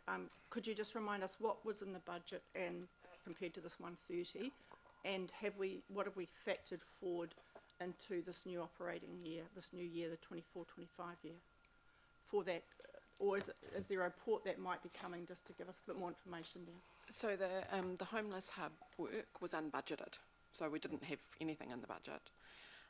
Moving forward, to your point, I think you're referring to the contract that we have with People Centre around supporting people through the continuum. That's ongoing, and you will, or to remind you, we let you know a few weeks ago that we've had funding come from central government to support that contract. So that's been built into our forward plan through the long-term plan budget. Okay, and thanks, Sarah. Are we still expecting there's going to be some unbudgeted spend there to kind of keep supporting that with the government funding? As I'm just a little bit unclear on all that. I mean, this was unbudgeted spend, and that looks like that's pretty much year end for. Well, it's year to date, Year to date. and we've stopped the work down there, so there won't be more unbudgeted expenditure. There won't be? On the homeless hub, no. Yeah, no, okay. But going forward, there's likely to be are there likely to still be some costs associated with supporting our homeless community along with the external funding we've got? So as I said, we've got an existing contract in place with the People Centre that is ongoing. Okay. So that comes at a cost. Yeah. What's the cost of that? I can't answer that right at the minute. At the minute, It's probably outside the scope of this committee as well. Okay. But if we could get that updated at some stage, I think that's important for us. It's on in the work community. programme, so we update this forum around that activity as per the work programme. Okay, thank you. Councillor Kate. And just to reiterate, there is funding, central government funding from HUD, I think it is, to pay for that work now. I've just got a question around, it's at the bottom of page 79, where we talk about expenditure is higher due to higher insurance premiums. We know about that. Unplanned expenditure on the CCO review, tram feasibility study in the Mayor's task force of 325. Now, what I take from what you've just told us, Vian, that will be reimbursed in this next financial year, so there is no net cost to council for the Mayor to be involved with the Mayor's task force for jobs. Is that correct? Through Madam Chair, yes, that's correct. Other than financing it for a couple of months, no, we don't have actually any direct costs. Cool. And then partially offset by lower better off funding expenditure to date. I just couldn't quite wrap my head around that sentence. So one of the projects that we had planned for this year was coming out of the Better Off Fund. Quite a large fund, I think central government was contributing, and we had a number of projects that were earmarked for that. We had quite a significant budget set aside for that. We have spent quite a bit, but not most of it. So there's a bit of a shortfall there in what we plan to spend and what we actually have. So that project, again, is subsidised on a reimbursement basis. So we haven't spent the money, we don't get the reimbursement for all of it, or the subsidy Okay, so we've still got a little pool there of unspent monies from the Better Off funding. budgeted, yes. Right, okay, with you, thank you. Very, very, very last question, Councillor Rob. Thank you. Page 85, 9-month financial performance shows an operating surplus of 15.6 million. Now, can you just explain to me if there is a surplus at the end of the financial year, what actually happens to that? So through Madam Chair, just to clarify, that number excludes depreciation. Yeah. Basically, if there's any difference, if there's any surplus from our planned balance, we'd pay off debts in relevant activities based on that surplus. Exactly the opposite of what we do if there's a deficit, where we would draw down on loans to fund that deficit. Okay, thank you. Thank you very much. Could I please have a mover? Councillor Kate, seconder. Councillor Josh. Comment. Councillor Kate. Just briefly, I love the table on, I mean, I love it all, but the table on pages 86 through 88, just about the big ins and outs. That was really helpful, thank you. And just in terms of responses to water issues, can I just report that last night at 4:58, we rang water services, said that there was a leak outside our gate. They were there just slightly after 8:30 this morning, so yay. Well done. Councillor Rob. Yep, great. I will put the motion. All those in favour? Against? Carried. And I think sometimes too, speaking to you, Mike, that we could put finance at the start of the agenda sometimes so that it doesn't feel like, oh, we better go quick because everybody else is not. Thank you very, very much. Appreciate all the work that all of you have done. We are now on to the last item, which is the work program. Any comment on the work program? Mike, you got anything you want to say? Thank you, Rob. Seconded by Mike. Comment, D&D, you two. I'll put the motion. All in favour? Against? Carried. I will now close the meeting. I don't need to do a particular thingy, do I? Just the prayer. Okay. We'll close the meeting with a prayer. E oha ki runga ki a ranganui, e oha ki raro ki a Papatua Nuku, whakatairanga te kupu, te kōrero, te mahi ki te pō o te whore, hei tonga he mahi a muri, ka puta ki te wai ao, ki te ao marama, homie, huie, tai kie. Please don't leave the room. Can I please be told, the meeting is now closed, can I please be told when we're off air?